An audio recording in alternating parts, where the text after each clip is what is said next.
അസ്സലാമു അലൈക്കും വറഹ്മത്തുള്ളാഹി. അൽഹംദുലില്ലാ വസ്സലാത്തു വസ്സലാമു അലാ റസൂലില്ലാ വഅലാ ആലിഹി വസ്വഹ്ബിഹി അജ്മഈൻ. അമ്മാ ബഅദ്. അഊദു ബില്ലാഹി മിനശ് ശൈത്വാനിർ റജീം. യാ അയ്യുഹല്ലദീന ആമനു തഖുല്ലാഹ ഹഖ്ക തുഖാതിഹി വലാ തമൂതുന്ന ഇല്ലാ വഅൻതും മുസ്ലിമൂൻ. വേദിയിലുള്ള ബഹുമാന്യനായ അധ്യക്ഷൻ, ഈ സമ്മേളനത്തിൽ എനിക്ക് മുമ്പ് സംസാരിച്ച പ്രിയപ്പെട്ട സുഹൃത്ത് ശിഹാബ് എടക്കര, ഈ സമ്മേളനത്തിൻ്റെ കാമ്പും കാതലും സ്പർശിച്ചുകൊണ്ട് ആശംസ അർപ്പിച്ച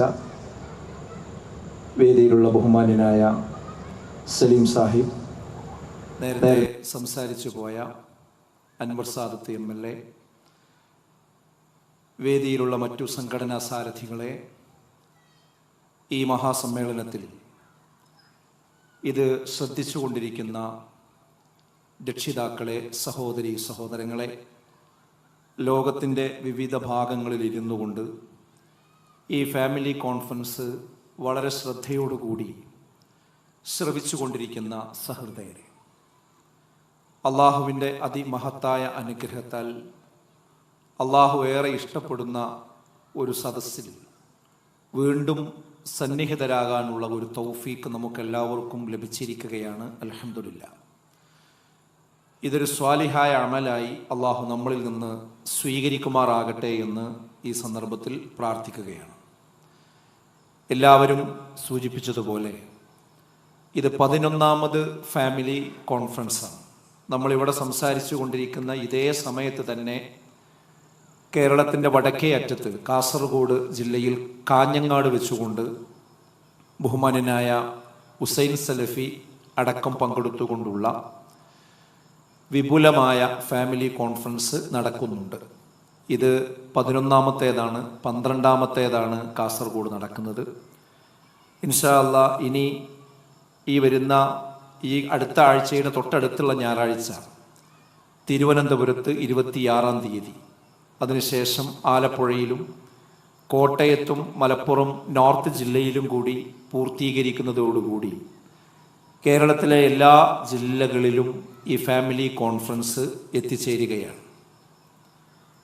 ഇവിടെ എറണാകുളം ജില്ലയിൽ നിങ്ങളെ ഞാൻ അഭിസംബോധന ചെയ്യുമ്പോൾ നമ്മളെല്ലാവരും ഓർക്കേണ്ട ഒരു കാര്യം, ഇന്ന് ഈ സമ്മേളനത്തിലേക്ക് വരാൻ മനസ്സുകൊണ്ട് ആഗ്രഹിച്ച ഒട്ടനവധി ആളുകളുണ്ട്. എന്നാൽ അവരുടേതല്ലാത്ത കാരണത്താൽ ഇന്നലെയും മിനിഞ്ഞാന്നും ഇന്നുമൊക്കെയായി ഉണ്ടായ ചില അസുഖങ്ങൾ കാരണം ഇവിടെ എത്തിച്ചേരാൻ സാധിക്കാത്ത ചില സഹോദരങ്ങളുണ്ട് എന്നറിയാൻ പറ്റി. അവർക്കൊക്കെ അള്ളാഹു സമ്പൂർണമായ ശമനം നൽകി അനുഗ്രഹിക്കട്ടെ എന്ന് ഈ സന്ദർഭത്തിൽ ഞാൻ പ്രാർത്ഥിക്കുകയാണ്. നമ്മളെല്ലാവരും അവരെക്കുറിച്ച് ഓർക്കുകയും ചെയ്യേണ്ടതുണ്ട്. ഇവിടെ പ്രവർത്തകരോട് സംസാരിച്ചപ്പോൾ മനസ്സിലായ ഒരു കാര്യം, ഒരു വർഷത്തോളമായി ശരീരത്തിനാവശ്യമായ ബ്ലഡ് ഉൽപാദനം നടക്കാതെ പ്ലേറ്റ്ലെറ്റ് കുറഞ്ഞ് പ്രയാസപ്പെടുന്ന നമ്മുടെ പറവൂരുള്ള അബ്ദുള്ള സാഹിബ് നമ്മുടെ പ്രവർത്തകനാണ്. അദ്ദേഹത്തിന് വേണ്ടി നിങ്ങളെല്ലാവരും പ്രാർത്ഥിക്കണം. അള്ളാഹു അദ്ദേഹത്തിന് എത്രയും പെട്ടെന്ന് ആ രോഗം ശിഫയാക്കി കൊടുക്കുമാറാകട്ടെ എന്ന് ഈ സന്ദർഭത്തിൽ ഞാൻ പ്രാർത്ഥിക്കുകയാണ്. അതുപോലെ തന്നെ കഷ്ടി ഒരു വർഷം മുമ്പാണെന്ന് തോന്നുന്നു നമ്മുടെ കളമശ്ശേരിയുള്ള കരീം സാഹിബ്, കരീം ക, നമ്മളെ വിട്ട് പിരിഞ്ഞു പോയി. ഇതുപോലെയുള്ള സമ്മേളനങ്ങളൊക്കെ ഉണ്ടാവുമ്പോൾ അതിൻ്റെ എല്ലാ ഭാഗത്തും സജീവമായി കണ്ടിരുന്ന ഒരു സഹോദരനായിരുന്നു അദ്ദേഹം. എനിക്ക് ഓർമ്മയുണ്ട്, അദ്ദേഹത്തിൻ്റെ മരണവാർത്ത വാട്സപ്പിലൂടെയൊക്കെ അറിഞ്ഞപ്പോൾ അന്ന് രാവിലെ പോലും എല്ലാവർക്കും നേർവഴി അയച്ചു കൊടുത്ത് അതിന് നേതൃത്വം കൊടുത്ത ശേഷമാണ് അദ്ദേഹത്തിന് പെട്ടെന്ന് അറ്റാക്ക് ഉണ്ടായിക്കൊണ്ട് അദ്ദേഹം മരണപ്പെട്ടു പോയത്. നമ്മുടെ ജില്ലയുടെ ഭാരവാഹിയായിരുന്നു. ഇങ്ങനെ ഒരു സമ്മേളനത്തിൽ നമ്മൾ ഒത്തുകൂടുമ്പോൾ അദ്ദേഹം ഇവിടെ ഉണ്ടാകുമായിരുന്നെങ്കിൽ ഇവിടെ സജീവമായി ഉള്ള ഒരാളായിരുന്നു. പക്ഷേ അള്ളാഹു നേരത്തെ തിരിച്ചു കുടിച്ചു. അള്ളാഹു അദ്ദേഹത്തിൻ്റെ കബറിടം വിശാലമാക്കുമാറാകട്ടെ എന്ന് പ്രാർത്ഥിക്കുന്നു. അതുപോലെ പേരറിയാത്ത, നമ്മുടെ ശ്രദ്ധയിൽ വരാത്ത കുറേ ആളുകൾ നമ്മുടെയൊക്കെ കുടുംബങ്ങളിൽ ഈ കഴിഞ്ഞ റമദാനിലും അടുത്തുമൊക്കെ മരണപ്പെട്ടു പോയിട്ടുണ്ടാവും. അവരുടെയൊക്കെ കബറിടം അള്ളാഹു വിശാലമാക്കട്ടെ. അവരെയും നമ്മെയും അള്ളാഹു ജന്നാത്തുൽ ഫിർദൗസിൽ ഒരുമിപ്പിക്കുമാറാകട്ടെ എന്ന് ഈ സന്ദർഭത്തിൽ പ്രത്യേകം പ്രാർത്ഥിക്കുകയാണ്. കാലം നേരിടുന്ന പ്രശ്നങ്ങൾ അഡ്രസ്സ് ചെയ്തുകൊണ്ടാണ് മുജാഹിദ് പ്രസ്ഥാനം ഒരു നൂറ്റാണ്ട് കാലമായി കേരളത്തിൽ പ്രവർത്തിച്ചു കൊണ്ടിരിക്കുന്നത്. വിശ്വാസരംഗത്ത് വലിയ പ്രശ്നങ്ങൾ നമ്മുടെ സമൂഹത്തിൽ നിലനിന്നിരുന്നു. അന്ധവിശ്വാസത്തിൻ്റെ കരിമ്പടം പുതച്ച് അതിൽ കൂർക്കം വലിച്ച് കിടന്നുറങ്ങുന്ന ഒരു സമുദായമായിരുന്നു മുസ്ലിം സമുദായം. അതിൽ നിന്ന് അവരെ വിളിച്ചുണർത്തുക എന്നതായിരുന്നു നമ്മുടെ നേതാക്കന്മാരുടെ, പണ്ഡിതന്മാരുടെ ആദ്യകാലത്തെ പ്രധാനപ്പെട്ട പ്രവർത്തനം. അത് ആ കാലഘട്ടത്തെ ഏറ്റവും വലിയൊരു പ്രശ്നമായിരുന്നു. അതുപോലെ തന്നെ ആചാര രംഗത്തുണ്ടായിരുന്ന ഒട്ടനവധി അനിസ്ലാമികമായ ആചാരങ്ങൾ, അതുപോലെ വിദ്യാഭ്യാസ മേഖലയിൽ വിദ്യാഭ്യാസം അത്യാവശ്യമല്ല എന്ന് ചിന്തിച്ചിരുന്നൊരു കാലം, അവരെ ഭൗതിക വിദ്യാഭ്യാസം പഠിക്കണം എന്നിടത്തേക്ക് കൊണ്ടുവരാൻ നമ്മുടെ നേതാക്കന്മാർ അത്യധ്വാനം ചെയ്തത് നമുക്കറിയാം. രോഗം വന്നാൽ ചികിത്സിക്കാത്ത ഒരു കാലം, അവിടെ ആതുര ശുശ്രൂഷയുടെ പ്രാധാന്യം ഇസ്ലാമികമായി തന്നെ ബോധ്യപ്പെടുത്തേണ്ടി വന്ന ഒരു കാലഘട്ടം കഴിഞ്ഞു പോയിട്ടുണ്ട്. സ്ത്രീധനം കൊണ്ട് ശ്വാസം മുട്ടിയ ഒരു കാലത്ത് സ്ത്രീധനം വാങ്ങാനും അത് കൊടുക്കാനും പ്രോത്സാഹിപ്പിക്കുവാനും പാടില്ല എന്ന ഒരു അതിശക്തമായ ക്യാമ്പയിൻ തന്നെ ഒരു കാലഘട്ടത്തിൽ ഈ പ്രസ്ഥാനത്തിൻ്റെ നേതൃത്വത്തിൽ നടന്നതുകൊണ്ടാണ് ഒരു പരിധിവരെ ആ സ്ത്രീധനത്തെ പിടിച്ചുവെക്കാൻ ഇന്ന് നമുക്ക് സാധിച്ചിട്ടുള്ളത്.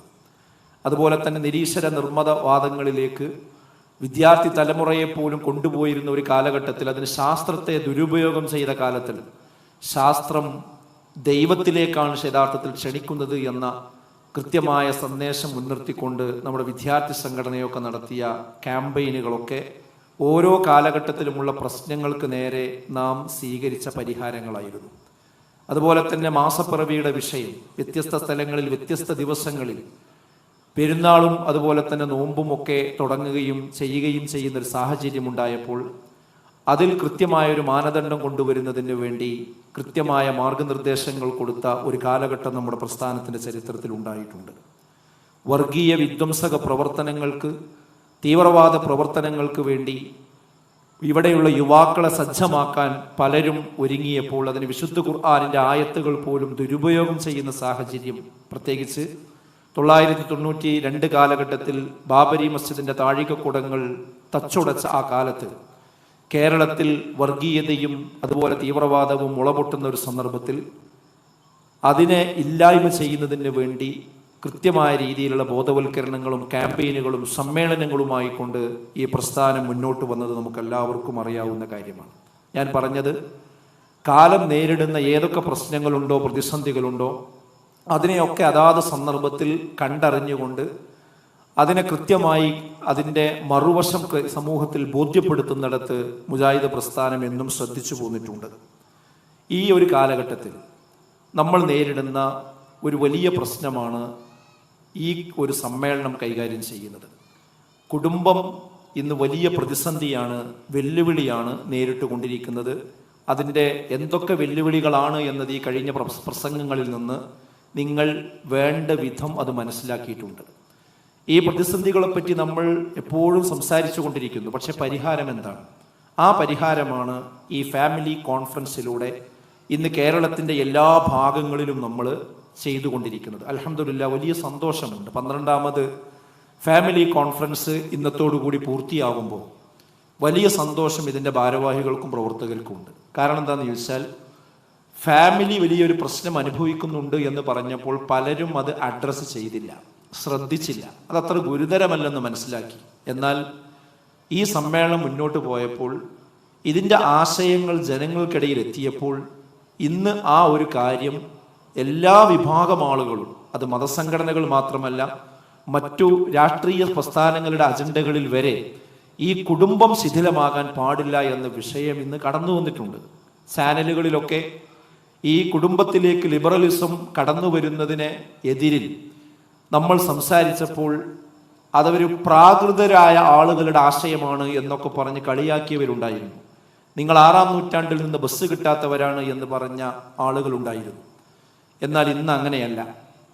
ചാനലിലുള്ള ആ ചർച്ച നയിക്കുന്ന ആങ്കർമാർക്ക് പോലും കുടുംബജീവിതത്തിൽ പ്രശ്നങ്ങളുണ്ട് എന്നും ഇവിടെയുള്ള LGBTQ ആക്ടിവിസം എന്ന് പറയുന്നത് അത്ര പരിശുദ്ധമല്ല എന്നും അത് ട്രാൻസ്ജെൻഡർ വിഭാഗത്തെ മുന്നിൽ നിർത്തിക്കൊണ്ട്, ഇന്റർസെക്സ് വിഭാഗത്തെ മുന്നിൽ നിർത്തിക്കൊണ്ട് ഇവിടെ സ്വവർഗരതി പ്രോത്സാഹിപ്പിക്കുന്ന ഒരു കാര്യമാണ് ഇതിലൂടെ നടന്നുകൊണ്ടിരിക്കുന്നത് എന്ന യാഥാർത്ഥ്യത്തെ ഇവിടെയുള്ള ബുദ്ധിജീവികൾക്കും മാധ്യമപ്രവർത്തകർക്കും ഒക്കെ ഒരു പരിധിവരെ മനസ്സിലായിട്ടുണ്ട്.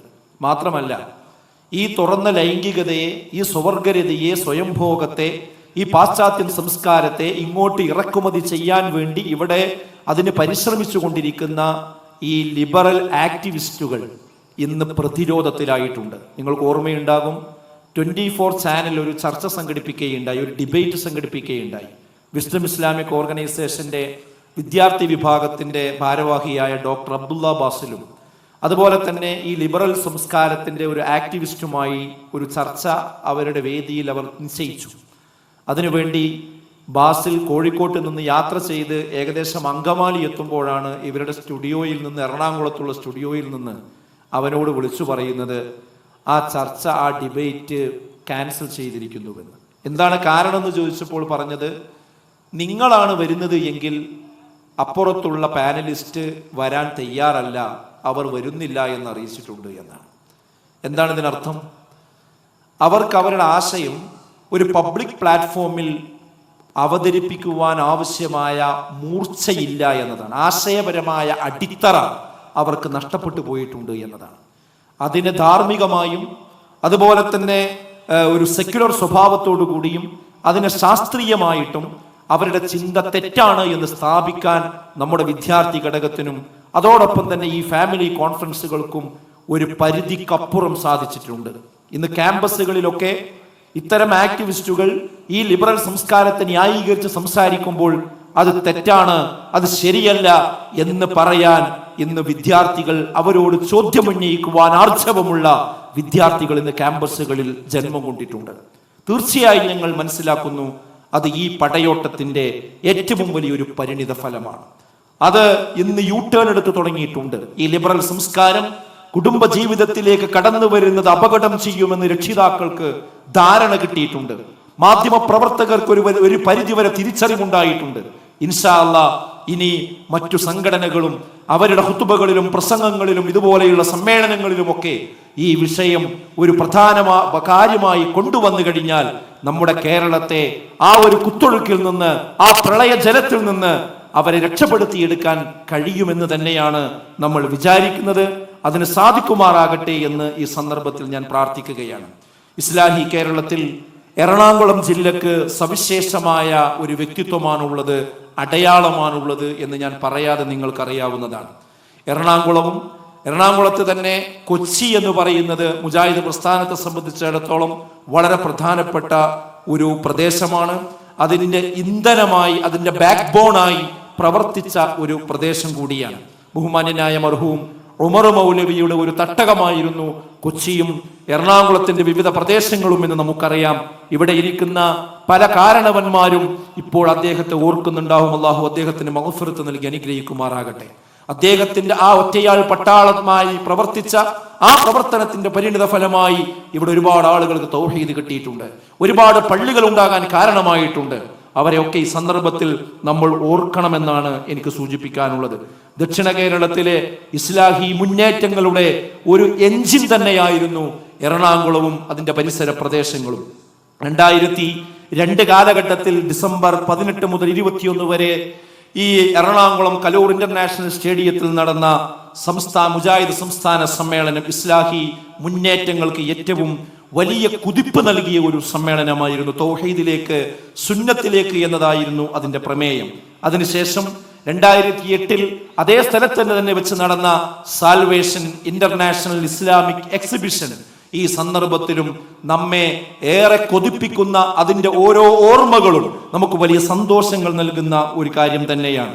അതുപോലെ തന്നെ എറണാകുളത്ത് ഈ ആലുവ, ഈ ശ്രീമൂല നഗരം ഉൾപ്പെടുന്ന ആലുവ പ്രദേശവും തന്നെ ഈ തൗഹീദിന്റെ പ്രബോധന പ്രവർത്തനത്തിന് വലിയ സംഭാവനകൾ നൽകിയിട്ടുണ്ട്. അതിൽ ഏറ്റവും പ്രസക്തമായ ഒരു സ്ഥലത്ത് നിന്നുകൊണ്ടാണ് നമ്മൾ സംസാരിച്ചു കൊണ്ടിരിക്കുന്നത്.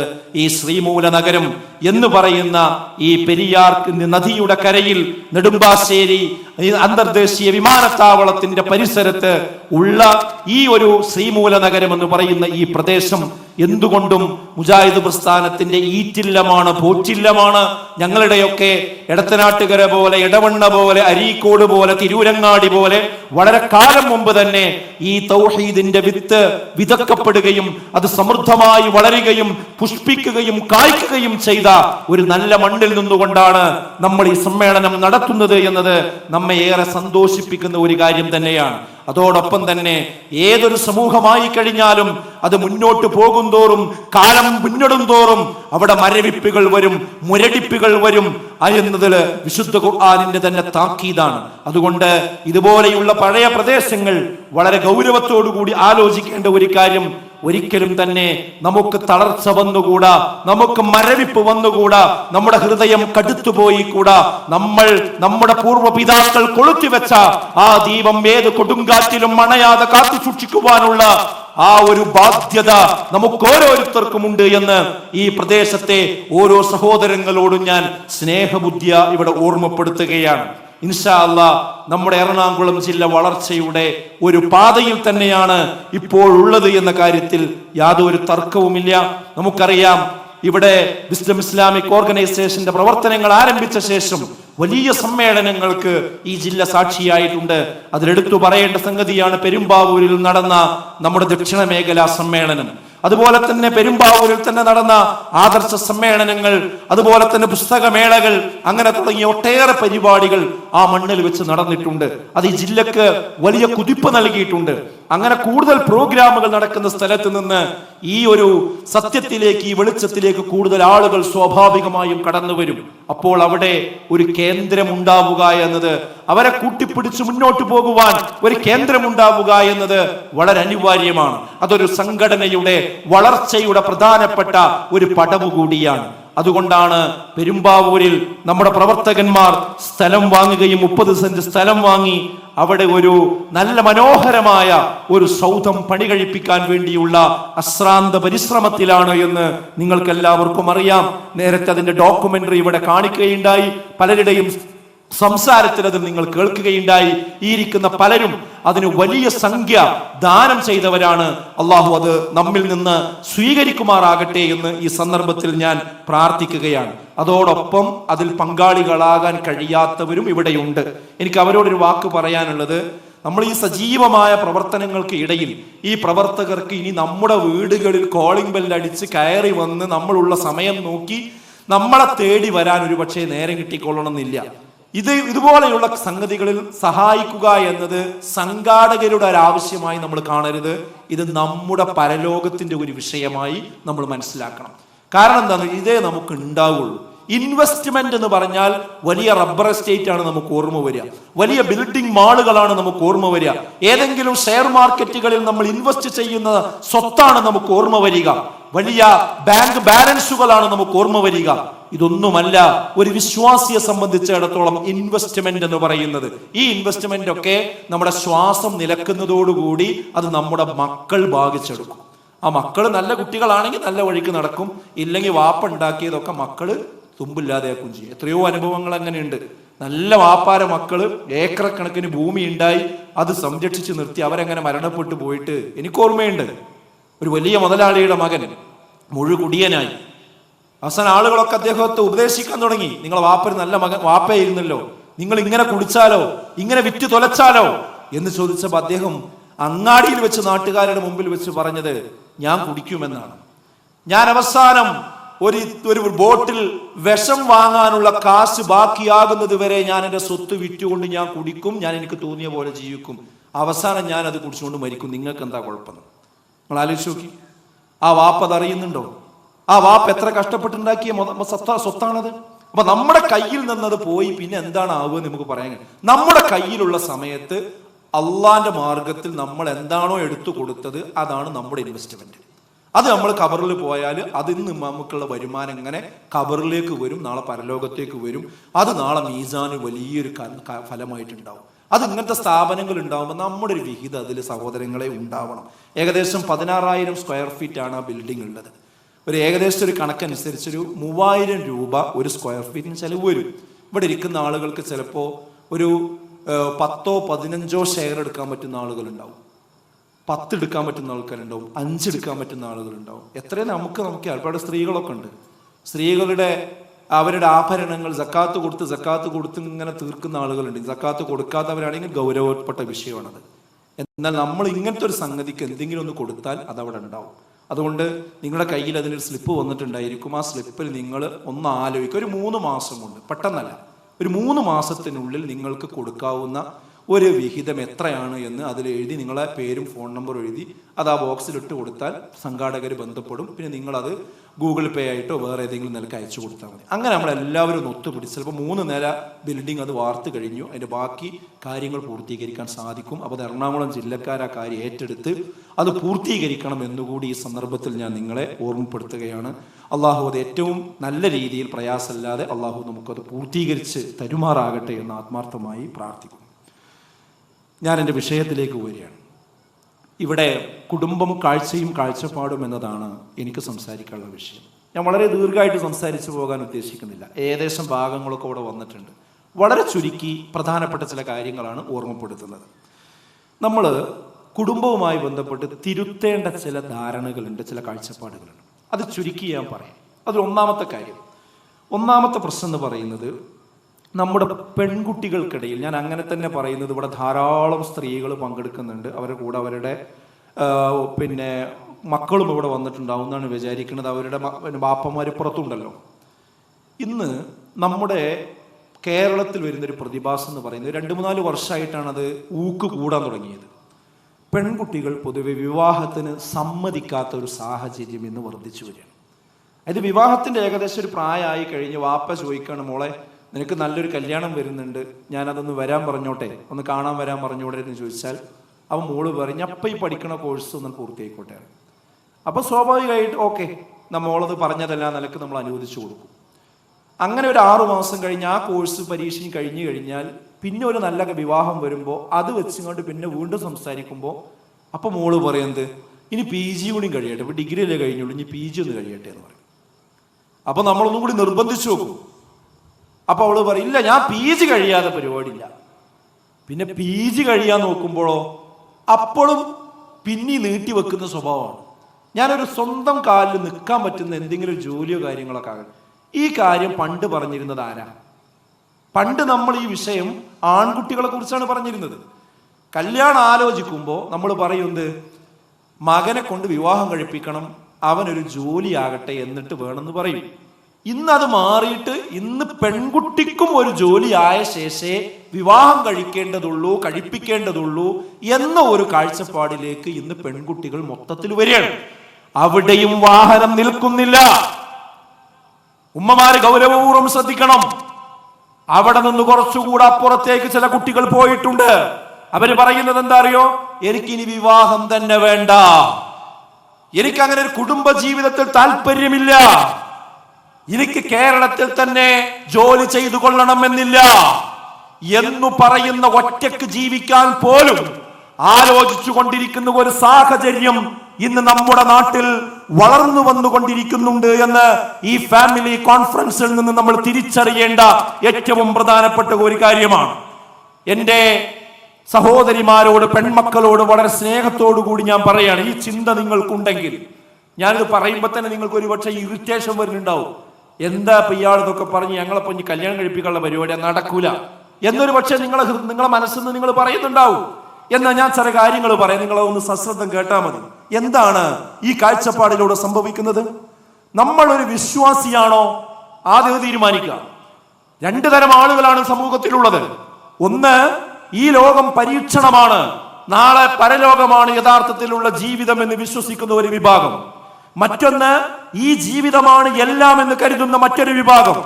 ഈ ജീവിതം മാത്രമേ ഉള്ളൂ എന്ന് വിചാരിക്കുന്നുവെങ്കിൽ നിങ്ങൾക്ക് അങ്ങനെ ചെയ്യാം, നിങ്ങൾ വിചാരിക്കുന്നത് പോലെ പോകാം. മറിച്ച് ഞാനൊരു സമയത്ത് മരിക്കുമെന്നും ആ മരണത്തിന് ശേഷം എന്നെ ഖബറിലേക്ക് കൊണ്ടുപോയി വെക്കുമെന്നും അതിനുശേഷം കാഹളത്തിൽ ഊതപ്പെടുമ്പോൾ എഴുന്നേറ്റ് വരുമെന്നും അവിടെ സ്വർഗവും നരകവും വരുമെന്നും അലിമത്ത് നഫ്സും മാ അഹ്ളറത്, ഓരോ ആത്മാവും ആ സ്വർഗത്തിലേക്ക് പോകാൻ വേണ്ടി എന്തൊരുക്കി കൊണ്ടുവന്നിട്ടുണ്ട് എന്ന് ഓർമ്മിക്കുകയും ചെയ്യുന്ന ഒരു നാള് വരാനുണ്ട് എന്ന് വിശ്വസിക്കുന്നവരാണ് നമ്മൾ എങ്കിൽ, ഞാൻ അവരോടാണ് പറയുന്നത്, ഈ ഒരു കാഴ്ചപ്പാടുണ്ടല്ലോ, വിവാഹത്തിന്റെ സമയമായിട്ട് അതൊന്നും നിർവഹിക്കാതെ ജീവിക്കാൻ തീരുമാനമെടുക്കുന്നത് ഒന്നാമത്തെ പ്രശ്നം എന്താണെന്നറിയോ? അത് വിശുദ്ധ ഖുർആനിന്റെ കൽപ്പനയ്ക്ക് എതിരാണ് എന്നതാണ്. എന്താണ് വിശുദ്ധ ഖുർആൻ പറഞ്ഞത്?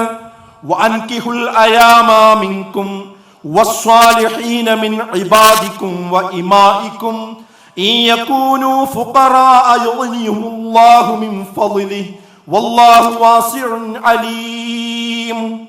നിങ്ങളിലുള്ള അവിവാഹിതരെയും നിങ്ങളുടെ അടിമകളിൽ നിന്നും നല്ലവരായിട്ടുള്ളവരെയും നിങ്ങൾ വിവാഹബന്ധത്തിൽ ഏർപ്പെടുക, വിവാഹബന്ധത്തിൽ നിങ്ങൾ ഏർപ്പെടുക എന്നത് കൽപ്പനയാണ് വിശുദ്ധ ഖുർആനിന്റെ. അപ്പൊ നമ്മൾ ഇത് വേണ്ട എന്ന് പറയുമ്പോ വാപ്പാനോടല്ല എതിര് പറയുന്നത്, അള്ളാനോടാണ് എന്നുള്ളൊരു ഓർമ്മ ഒന്നാമതായി നമ്മളെ മക്കൾക്ക് വേണം. രണ്ടാമത്തത് എന്താ? പ്രവാചകൻ സല്ലല്ലാഹു അലൈഹി വസല്ലമയുടെ തിരുവചനങ്ങൾക്ക് എതിരാണ് ഈ കാഴ്ചപ്പാട്. എന്താ റസൂലുള്ളാഹി പറഞ്ഞത്? യാ മഅ്ശറശ് ശബാബ് മൻ ഇസ്തതാഅ മിൻകുമുൽ ബാഅ, നിങ്ങൾ പക്വതയെത്തിക്കഴിഞ്ഞാൽ, പാകതയെത്തിക്കഴിഞ്ഞാൽ, ശാരീരികമായും മാനസികമായും ഒക്കെ നിങ്ങൾ വിവാഹത്തിന് പാകമായി കഴിഞ്ഞാൽ ഫൽയതസവ്വജ്, നിങ്ങൾ വിവാഹിതരാകണം, വിവാഹം കഴിക്കണം. ഫഇന്നഹു അഅ്ളു ലിൽ ബസർ വഅഹ്സനു ലിൽ ഫർജ്, അത് നിങ്ങളുടെ കണ്ണിനെ താഴ്ത്തുവാനും നിങ്ങളുടെ ഗുഹ്യാവയവങ്ങളെ സംരക്ഷിക്കുവാനും ഇടയാക്കും. വമൻ ലം യസ്തതി, ഇനി അങ്ങനെ വിവാഹം കഴിക്കാൻ നിങ്ങൾക്ക് കഴിയുന്നില്ല എങ്കിൽ ഫഅലൈഹി ബിസ്സൗം, നിങ്ങളുടെ വികാരങ്ങളെ പിടിച്ചു നിർത്താൻ നോമ്പ് നിങ്ങൾ അനുഷ്ഠിക്കണം. ഫഇന്നഹു ലഹു വിജാ, അത് നിങ്ങൾക്ക് തിന്മയെ തടുക്കുവാനുള്ള ഒരു പ്രതിരോധമാണ്, ഒരു പരിചയാണ് എന്ന് റസൂലുള്ളാഹി സ്വല്ലല്ലാഹു അലൈഹി വസല്ലം പറഞ്ഞു. അപ്പോ സമയമായിട്ടും വിവാഹം കഴിക്കാതെ പോവുക എന്ന് പറഞ്ഞാൽ അള്ളാന്റെ റസൂല് പറഞ്ഞ കൽപ്പനക്ക് എതിരാണ് നമ്മൾ ചെയ്യുന്നത് എന്ന് നമ്മൾ മനസ്സിലാക്കണം. പിന്നെ വിവാഹം വൈകിയാൽ എന്താ സംഭവിക്കുക?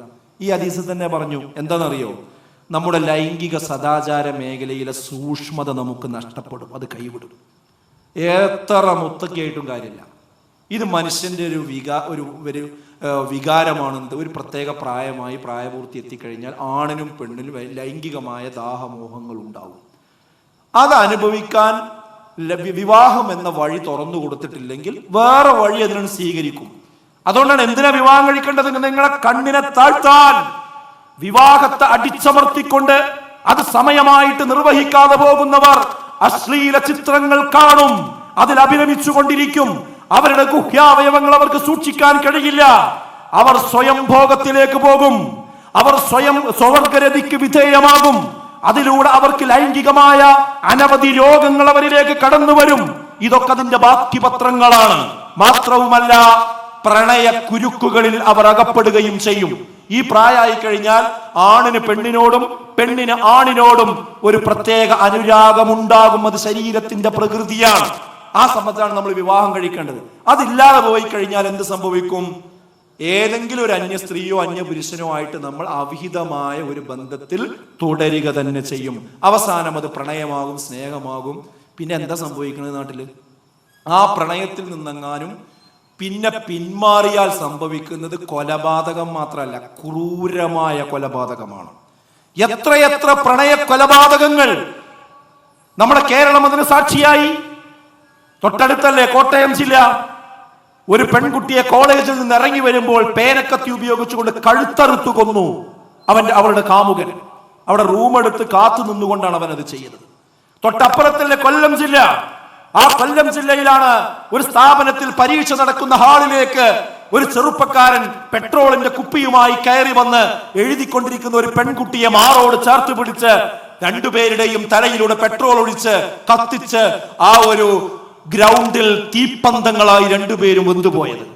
പ്രണയത്തിൽ നിന്ന് പിന്മാറിയതിന്റെ കാരണം. തൊട്ടപ്പുറത്ത് വയനാട് ജില്ലയിൽ അരയിൽ ബോംബ് കെട്ടിവെച്ചുകൊണ്ടാണ് ഒരു ചെറുപ്പക്കാരൻ തന്റെ കാമുകിയെ ചേർത്ത് പിടിച്ചുകൊണ്ട് പൊട്ടിത്തെറിച്ചത്. പ്രണയത്തിൽ നിന്ന് പിന്മാറിയത് കാരണം. അതിന്റെ അപ്പുറത്തല്ലേ, അതിന്റെ അടുത്തല്ലേ മലപ്പുറം ജില്ല, പെരിന്തൽമണ്ണയിലാണ് ഒരു ചെറുപ്പക്കാരൻ കത്തികൊണ്ട് പട്ടാപ്പകൽ ഒരു പെൺകുട്ടിയെ കുത്തിക്കൊന്നത്. ഇങ്ങനെ ഉള്ള സംഭവങ്ങൾ അനുദിനം നമ്മുടെ കേരളത്തിൽ നടന്നുകൊണ്ടിരിക്കുകയാണ്. പെൺകുട്ടികൾ ആലോചിക്കുക, നമ്മൾ വിവാഹം വൈകിപ്പിക്കുമ്പോൾ ഇതുപോലെയുള്ള കെണികളിൽ നമ്മൾ കുടുങ്ങിപ്പോവുകയും പിന്നീട് പിന്മാറാൻ കഴിയാതെ വരികയും ചെയ്യുന്ന ഒട്ടനവധി പ്രശ്നങ്ങൾ. അല്ലെങ്കിലോ ആത്മഹത്യ ചെയ്യേണ്ടി വരിക. കാരണം എന്താ? ഇവരുമായിട്ടുള്ള ബന്ധം വരുമ്പോൾ വേഗം അത് വാട്സപ്പിലൂടെയാണല്ലോ ഈ ബന്ധം ഉണ്ടാവുക. പിന്നെ അങ്ങോട്ടും ഇങ്ങോട്ടും ഫോട്ടോ കൈമാറാൻ തുടങ്ങും. ഒരു സമ്മർ ക്യാമ്പ് നടക്കുമ്പോൾ, ഡിഗ്രിക്ക് പഠിക്കുന്ന കുട്ടികൾക്ക്, പെൺകുട്ടികൾക്കുള്ള ഒരു ക്യാമ്പ് നടക്കുമ്പോൾ ഇത്തരം വിഷയങ്ങൾ സംസാരിച്ച് ഒരു കുട്ടി എഴുതി തന്ന ഒരു ചോദ്യം. ആ കുട്ടി പറയണത്, ഞാൻ അറിയാതെ ഒരു കാര്യം ചെയ്തു പോയിട്ട് ഇനി എന്താ ചെയ്യുക, എനിക്കിത് തെറ്റാണെന്ന് ഇപ്പോഴാണ് മനസ്സിലാകുന്നത്. എന്താ അവളെ ചെയ്തതെന്നറിയോ? കാമുകനുമായി ബന്ധപ്പെട്ട് സംസാരിച്ചു കൊണ്ടിരിക്കുന്നതിനിടയിൽ ബന്ധം ശക്തമായപ്പോൾ അവൻ അവളോട് ആവശ്യപ്പെട്ടു അവളുടെ നഗ്നമായ ഫോട്ടോസ് അയച്ചു കൊടുക്കണം. ഈ കുട്ടി വിശ്വസിച്ചുകൊണ്ട് അതും ചെയ്തു, അതും അയച്ചു കൊടുത്തു. പിന്നെ ഇവൾക്ക് സംഭവിക്കണം എന്താന്ന് ചോദിച്ചാൽ, ഇവൻ പിന്നെ ഓരോന്നിനും നിർബന്ധിച്ചു കൊണ്ടിരിക്കുകയാണ്. അവൻ വരാൻ പറയുന്നിടത്തൊക്കെ പോകേണ്ടി വരികയാണ്. പക്ഷേ നോ പറയാൻ കഴിയുന്നില്ല. എന്താ കാര്യം? ഇവളുടെ മുഴുവൻ ഫോട്ടോസും അവന്റെ കയ്യിലുണ്ട്. അവൻ അത് വെച്ചുകൊണ്ട് ബ്ലാക്ക് മെയിൽ ചെയ്യുകയാണ്. അവസാനം ഇത്തരം കുട്ടികളാണ് ആത്മഹത്യയിലേക്ക് പോകുന്നത്. ഇതിന്റെ തൊട്ടപ്പുറത്ത് ആലപ്പുഴ ജില്ലയുണ്ട്. ആലപ്പുഴ ജില്ലയിൽ നിങ്ങൾക്ക് ഓർമ്മയുണ്ടാകും, 2-3 +2 പഠിക്കുന്ന കുട്ടികൾ യൂണിഫോം ധരിച്ചു വന്നുകൊണ്ട് അവരുടെ സ്ഥാപനത്തിൽ വെച്ചുകൊണ്ട് ആത്മഹത്യ ചെയ്തത്. ഇതായിരുന്നു സംഭവം. അവരുടെ കാമുകന്മാർ അവരെ ബ്ലാക്ക് മെയിൽ ചെയ്തു. അവസാനം നിവൃത്തിയില്ലാതെ അവർ ആത്മഹത്യ ചെയ്യേണ്ടി വന്ന ഘട്ടങ്ങൾ അങ്ങനെ എത്ര. മാത്രമല്ല, അവിഹിത ബന്ധങ്ങളിലേക്ക് ഇവർ പോകും. എറണാകുളം ജില്ലയിൽ നിന്നുകൊണ്ടല്ലേ നമ്മൾ സംസാരിക്കുന്നത്. ഈ അടുത്ത എറണാകുളത്തെ ചില ക്യാമ്പസുകളിലൂടെ, ഹോസ്റ്റലുകളിലൂടെ ഈ പ്രബോധന പ്രവർത്തനങ്ങളുമായി നമ്മുടെ കുട്ടികൾ പോയപ്പോ അവർ കേട്ട ഒരു വിവരം അവരെന്നോട് പങ്കുവെച്ചത് കേട്ടപ്പോൾ ഞാൻ ഞെട്ടിപ്പോയി. എന്താ? ഒരു പ്രത്യേക ആപ്പ് ഇറങ്ങിയിട്ടുണ്ടത്രേ. ആ ആപ്പിൽ പേര് രജിസ്റ്റർ ചെയ്താൽ ഏതൊരു ആൺകുട്ടിക്കും ഒരു പെൺകുട്ടിയെ കിട്ടും, ഒരു പെൺകുട്ടിക്ക് ഒരു ആൺകുട്ടിയെ കിട്ടും. എന്തിനു വേണ്ടി? ഒരൊറ്റ നൈറ്റിന് വേണ്ടി, ഒരൊറ്റ രാത്രിക്ക് വേണ്ടി. അതിന് ലൊക്കേഷൻ മാപ്പ് അടക്കമുണ്ടാകും. ആ ലൊക്കേഷനിൽ ചെന്ന് കഴിഞ്ഞാൽ ഇതുവരെ പരിചയമില്ലാത്ത 2 ആളുകൾ ഒരു രാത്രി ഒരുമിച്ച് ചേരുകയും രാവിലെ ഇറങ്ങിപ്പോരുകയും ചെയ്യും. വേറെ ബന്ധങ്ങളൊന്നുമില്ല. അപ്പൊ ഇത് ഈ കുട്ടികൾ ആകൃഷ്ടരായിക്കൊണ്ടിരിക്കുന്നു. ഹോസ്റ്റലുകളിൽ പഠിക്കുന്ന കുട്ടികൾ ഇതിലേക്ക് പോയിക്കൊണ്ടിരിക്കുന്നു. എന്നിട്ട് ഈ കുട്ടികള് രക്ഷിതാക്കൾ ചോദിക്കും, ഞങ്ങൾക്ക് വിവാഹം വേണ്ടെന്നും പറയും. അപ്പൊ വിവാഹത്തിലൂടെ നടക്കേണ്ടതൊക്കെ വേറെ നിലക്ക് നടക്കുകയാണ് ഇവിടെ. എന്താണ് അവസ്ഥ? ആലോചിച്ച് നോക്കുന്നു നിങ്ങൾ. അപ്പൊ കുട്ടികളോട് ഇതിനെ കുറിച്ച് തെറ്റല്ലേ എന്ന് ചോദിക്കുമ്പോൾ അവർ പറയുന്നത് എന്താ? ഇത് വിവാഹത്തിന് മുമ്പ് ഇതൊക്കെ ഒന്ന് പരിശീലിക്കുന്നത് നല്ലതാണ്. ഇത് യൂറോപ്പിലെ കഥയല്ല പറയുന്നത്. എന്തിനാണ് 10-12 ജില്ലകളിൽ നമ്മൾ വാശി പിടിച്ച് ഫാമിലി കോൺഫറൻസ് നടത്തുന്നതെങ്കിൽ ഇതാണ് കാരണം. ഇങ്ങനെയുള്ള അടിയൊഴുക്കുകൾ നമ്മുടെ ക്യാമ്പസുകളിൽ നടക്കുന്നു. ആ മക്കൾ, നമ്മുടെ മക്കൾ അതിൽ ഉൾപ്പെടാൻ പാടില്ല. നമ്മുടെ മക്കൾ മാത്രമല്ല, നമ്മുടെ അയൽവാസികളുടെ മക്കൾ ഉണ്ടാകാൻ പാടില്ല. അവൻ ഏത് ജാതിയാകട്ടെ, ഏത് മതമാകട്ടെ, നമ്മുടെ മക്കൾ ഈ വേട്ടനായ്ക്കൾക്ക് എറിഞ്ഞു കൊടുക്കുവാനുള്ള മാംസകഷ്ണങ്ങളല്ല എന്ന് പ്രഖ്യാപിക്കാൻ തന്നെയാണ് ഈ ഫാമിലി കോൺഫറൻസ് നമ്മൾ സംഘടിപ്പിച്ചുകൊണ്ട് മുന്നോട്ട് പോയിക്കൊണ്ടിരിക്കുന്നത്. അപ്പൊ അവിഹിത ബന്ധങ്ങളിലേക്ക് പോകും. ആ വിഹിത ബന്ധങ്ങൾ എവിടെ എത്തും? അത് അവിഹിത ഗർഭങ്ങളിലേക്ക് പോകും.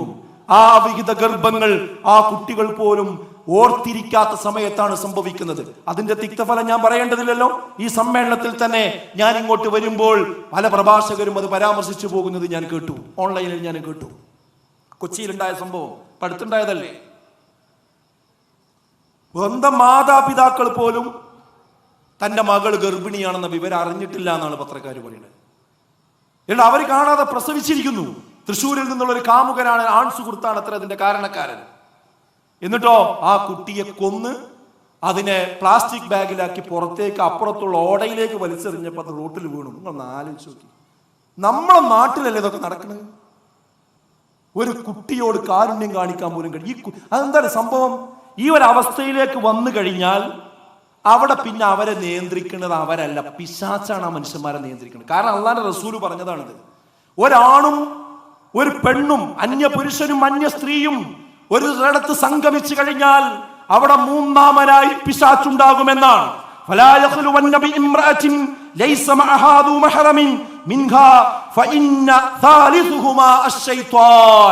ഒരു അന്യ ആണും പെണ്ണും ഒറ്റക്കായി കഴിഞ്ഞാൽ, മഹറമില്ലാതെ ഒറ്റക്കായി കഴിഞ്ഞാൽ മൂന്നാമനായി അവിടെ പിശാച്ചുണ്ടാകുമെന്നാണ് വിശുദ്ധ ഖുർആൻ പറഞ്ഞു.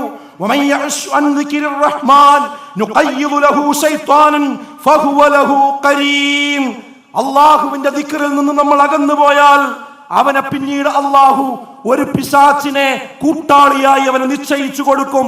അവനായിരിക്കും പിന്നീട് അവന് മാർഗം കാണിച്ചു കൊടുക്കുക എന്നാണ്. അതുകൊണ്ടാണ് ഈ കുട്ടികൾ ഇങ്ങനെയുള്ള ഘട്ടത്തിൽ ഇതുപോലെയുള്ള പല അപരാധങ്ങളൊക്കെ ചെയ്തു പോകുന്നത്. ഇതൊക്കെ സംഭവിക്കുന്നത് എന്താ? വിവാഹം കഴിക്കേണ്ട സമയത്ത് അത് ചെയ്യാതെ ഇരിക്കുമ്പോൾ സ്വാഭാവികമായും വന്നു ചേരുന്ന പ്രശ്നങ്ങളാണിത്. ഇത് കൊച്ചിയിൽ ഒരു കുട്ടിയെ ഈ രൂപത്തിൽ കൊന്നുവെങ്കിൽ തൊട്ടടുത്ത ദിവസം തന്നെ എറണാകുളത്ത് മറ്റൊരു സ്ഥലത്ത് നിങ്ങൾ കണ്ടില്ലേ, ഹോസ്റ്റലിൽ സംഭവിച്ചതാണ്. ഒരു കുട്ടി ശൗചാലയത്തിലേക്ക് പോയിട്ട് തിരിച്ചു വരുന്നില്ല, ഒരുപാട് സമയം കഴിഞ്ഞിട്ടും തിരിച്ചു വരുന്നില്ല. അപ്പൊ കൂടെയുള്ള സുഹൃത്തുക്കളായ കുട്ടികളൊക്കെ ബാത്റൂമിൽ പോയി മുട്ടാൻ തുടങ്ങി, തുറക്കുന്നില്ല. അവസാനം വാതിൽ തച്ച് പൊളിച്ച് ഉള്ളിൽ കടന്നു നോക്കുമ്പോൾ ഈ കുട്ടി ഒരു മൂലയിൽ ചേർന്നിരിക്കുക. എന്താ? പ്രസവിച്ചിരിക്കുന്നു. ഭാഗ്യത്തിന് ആ കുട്ടിയെ കൊന്നിട്ടില്ല. ഇതും ഇതേ സംഭവം.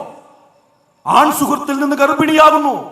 സ്വന്തം കൂടെയുള്ള കുട്ടികൾ പോലും സുഹൃത്തുക്കൾ പോലും അത് അറിയാൻ കഴിഞ്ഞിട്ടില്ല എന്നാണ്. എവിടേക്കാണ് നമ്മളെ നാട് പോകുന്നത്? എന്നിട്ട് ഞങ്ങൾക്കത് വിവാഹമൊന്നും വേണ്ട എന്ന് പറയാം. വിവാഹം വേണ്ട എന്ന് പറയും. പിന്നെ ഇങ്ങനെയുള്ള കാര്യങ്ങളൊക്കെ നടക്കുകയാണെങ്കിലോ? തൊട്ടപ്പുറത്ത് ബാംഗ്ലൂരിലെ ഹോസ്റ്റലുകൾ, മെൻസ് ഹോസ്റ്റലും അതുപോലെ തന്നെ വിമൻസ് ഹോസ്റ്റലും ഇല്ല, ലേഡീസ് ഹോസ്റ്റലും അത് ജെൻസ് ഹോസ്റ്റലും ഇല്ല, ബോയ്സ് ഹോസ്റ്റലും ഗേൾസ് ഹോസ്റ്റലും ഇല്ല. രണ്ടു കൂട്ടരും ഒന്നിച്ചുറങ്ങുന്ന ഹോസ്റ്റലുകളുണ്ട്. അവരാണ് പറയുന്നത് ഞങ്ങൾക്ക് വിവാഹം വേണ്ട. ഞാൻ വിവാഹം വേണ്ട എന്ന് പറയുന്നതിലൊക്കെ അങ്ങനെയാണെന്ന് ഞാൻ പറയുന്നില്ല കേട്ടോ, അങ്ങനെ ആരും വിചാരിക്കേണ്ടതില്ല. പക്ഷേ ഇവിടെ നടക്കുന്നത് അങ്ങനെയാണ്. അതിലേക്കാണ് നമ്മളും എത്തിപ്പെടുക എന്നത് കുട്ടികളെ ഓർക്കണം, ആലോചിക്കണമെന്നാണ് എനിക്ക് ഓർമ്മപ്പെടുത്താനുള്ളത്. കാമപൂർത്തീകരണത്തിന് തെറ്റായ മാർഗങ്ങൾ പരിശീലിച്ച ആളുകൾക്ക് പിന്നെ വരാൻ പോണ കാര്യം എന്താ അറിയോ? അവർക്ക് യഥാർത്ഥ ദാമ്പത്യ ജീവിതത്തിലേക്ക് ഇനി വിവാഹം കഴിച്ചാൽ തന്നെ അതിൽ യാതൊരു സംതൃപ്തി ഉണ്ടാവില്ല. കാരണം അതിനു മുമ്പ് അവർ സ്വയംഭോഗത്തിന് അടിമയായിട്ടുണ്ടാവും, സ്വവർഗരതിക്ക് അടിമയായിട്ടുണ്ടാവും, അത്തരം പ്രവർത്തികളിലൂടെ അല്ലെങ്കിൽ അവിഹിത ബന്ധങ്ങൾ ചെയ്തിട്ടുണ്ടാവും. അങ്ങനെ പോയ ഒരാൾക്ക് പിന്നെ യഥാർത്ഥ ലൈഫ് ഉണ്ടാവില്ല, വിവാഹ ജീവിതത്തിൽ ഒരു സംതൃപ്തി അവർക്ക് ഉണ്ടാവില്ല. ഇതൊരു വലിയ ഗുരുതരമായ പ്രശ്നമാണ്. മാത്രമല്ല, പഴയ പ്രണയബന്ധങ്ങൾ ഒരവസരം കിട്ടിയാൽ മുളപൊട്ടും. അതായത് പണ്ട് സ്കൂളിൽ നിന്നും പ്ലസ് ടുവിന് പഠിക്കുന്ന സമയത്തൊക്കെ ആരെട്ടെങ്കിലും ഒരു ബന്ധം ഉണ്ടെന്നുണ്ടെങ്കിൽ അത് നമ്മൾ വിവാഹം കഴിച്ച് 2 or 3 മക്കളായി ജീവിക്കുന്ന സമയത്താണെങ്കിൽ പോലും ഒരവസരം കിട്ടിയാൽ, മഴ പെയ്താൽ വരണ്ട ഭൂമിയിൽ നിന്ന് സസ്യം മുളച്ചു വരുന്നത് പോലെ ആ പഴയ പ്രണയം ഇങ്ങോട്ട് ഉയർന്നു വരും. ഈ കഴിഞ്ഞ ദിവസം തൃശ്ശൂരിൽ നിന്ന് കണ്ടില്ല നിങ്ങൾ, 2 പേര് പിന്നെ കൊല്ലപ്പെട്ടു.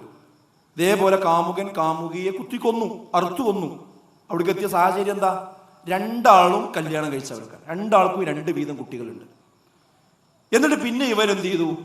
ഈ ബാച്ച് സംഗമങ്ങളും മറ്റുമൊക്കെ ഉണ്ടാകുമ്പോൾ ഒരുമിച്ച് കൂടി ഫോണിലൊക്കെ ബന്ധപ്പെട്ട് പഴയ ബന്ധം വർദ്ധിച്ചു. അങ്ങനെ ഇവൻ ഉള്ള ഒരു സ്ഥലത്തേക്ക് ഇവളോട് വരാൻ പറഞ്ഞു. അങ്ങനെ 2 പേരും സംഗമിച്ചു. അത് പിന്നെ അവരുടെ ബന്ധങ്ങളായി, അവർ പിണങ്ങി. അത് പിണങ്ങിയപ്പോഴാണ് അവർ കൊലപാതകത്തിലേക്ക് പോയത്. ഒരാൾ കൊന്നിട്ട് എന്ത് ചെയ്തു? മറ്റോ ആത്മഹത്യ ചെയ്തു. ഈ 4 കുട്ടികളും അനാഥരായി. എന്തേ കാര്യം? അവർ പഠിക്കുന്ന കാലത്തുള്ള ബന്ധം ഒരു സന്ദർഭം വന്നപ്പോൾ കൂട്ടിയുരസി. അപ്പൊ ഈ ബന്ധങ്ങളൊക്കെ ഉണ്ടാകുന്നത് എന്തുകൊണ്ടാ? സമയത്ത് വിവാഹം കഴിക്കുക എന്നുള്ളത് ഇതിന് ഏറ്റവും അതാണ്. അല്ലാഹുവിന്റെ റസൂലാണ് പറയുന്നത്. വിശ്വാസികളാണോ നമ്മൾ? എങ്കിൽ അത് വിശ്വസിക്കുക. അല്ലെങ്കിൽ അശ്ഹദു അല്ലാ ഇലാഹ ഇല്ലല്ലാഹ് വഅശ്ഹദു അന്ന മുഹമ്മദൻ റസൂലുള്ളാഹ് എന്ന സാക്ഷ്യവചനത്തിന് എന്ത് വിലയാണ് നമ്മൾ കൽപ്പിക്കുന്നത്? ഞാൻ മുസ്ലിമാണ്, അല്ലാഹുവിന്റെ റസൂല് ആ പ്രവാചകനാണ് എന്ന് ഞാൻ സാക്ഷ്യം വഹിക്കുന്നു എന്ന് പറഞ്ഞൊരു ജീവിതത്തിൽ ആ പ്രവാചകന്റെ കൽപ്പനയോട് ധിക്കാരം കാണിച്ചാൽ ഈ കൊടും പാതകത്തിലേക്കാണ് നാം വഴി തുറക്കുന്നത് എന്ന് നമ്മുടെ മക്കൾ ഗൗരവപൂർവം ആലോചിക്കേണ്ടതുണ്ട്. വിവാഹം വൈകിപ്പിക്കുന്നതിന് പ്രേരകമാകുന്ന ചില ആശയങ്ങളുണ്ട്, അത് നമ്മൾ മനസ്സിലാക്കണം. ചില ആശയങ്ങളുണ്ട്, അത് ക്യാമ്പസുകളിൽ നിന്നാണ് കിട്ടുന്നത്. ചില മോട്ടിവേറ്റർമാരിൽ നിന്നും അത് കിട്ടുന്നുണ്ട്. ഇന്ന് ഓൺലൈനിൽ ചില മോട്ടിവേറ്റർമാർ ഇതിങ്ങനെ പറഞ്ഞു കൊടുക്കുകയാണ്. നിങ്ങൾ വിവാഹം കഴിക്കണ്ട, നിങ്ങളെ വിവാഹത്തിന് സമയമായിട്ടില്ല എന്ന് പറഞ്ഞുകൊണ്ട് പിന്നെ വരുന്ന കുറേ മോട്ടിവേറ്റർമാരുണ്ട്. അവരെന്താ പറയുന്നത്? ചില വല്യമ്മമാരുണ്ട്, എൻ്റെ പേരക്കുട്ടിയുടെ കല്യാണം കൂടി കഴിഞ്ഞിട്ട് വേണം എനിക്ക് മരിക്കാൻ എന്നൊക്കെ പറയുന്ന ചില ഉമ്മമാരുണ്ട്, വല്യമ്മമാരുണ്ട്. ആ വല്യമ്മമാര് അതിൻ്റെ മുമ്പാണ് മരിച്ചോട്ടെ, നിങ്ങളെ സ്വപ്നം പൂർത്തിയാക്കിക്കോട്ടോ, നിങ്ങളെ കരിയർ നിങ്ങൾ വിടണ്ടട്ടോ എന്ന് പറഞ്ഞു കൊടുക്കുന്ന, പ്രേരിപ്പിക്കുന്ന ചില മോട്ടിവേറ്റർമാരുണ്ട്. അവരും ഇതിൻ്റെ ഒരു ഉത്തരവാദികളാണ്, യാതൊരു സംശയമോ കാര്യത്തിൽ വേണ്ട. ഇവിടെ നമ്മൾ മനസ്സിലാക്കേണ്ടത്, സ്ത്രീ വിവാഹം കഴിക്കണമെങ്കിൽ സ്വന്തം കാലിൽ നിൽക്കണമെന്ന ഒരു ആശയമാണ് ഇന്ന് പെൺകുട്ടികളെ പഠിപ്പിക്കുന്നത്. അത് ശരിക്കും ശ്രദ്ധിച്ചത് ചെറിയ വിഷയമല്ല, ഇതിന് നല്ല വേരുണ്ട്. ഒന്ന്, അവർക്ക് കൊടുക്കുന്ന വിഷയം എന്താ? നീ സ്വന്തം കാലിൽ സ്വന്തം വരുമാനമുള്ള ഒരാളായി നിന്നാലേ നിനക്ക് വിവാഹം കഴിക്കാൻ പറ്റൂ എന്നുള്ള ഒരു ചിന്ത കൊടുക്കുന്നുണ്ട്. മറ്റൊന്നത് എന്തിനാ?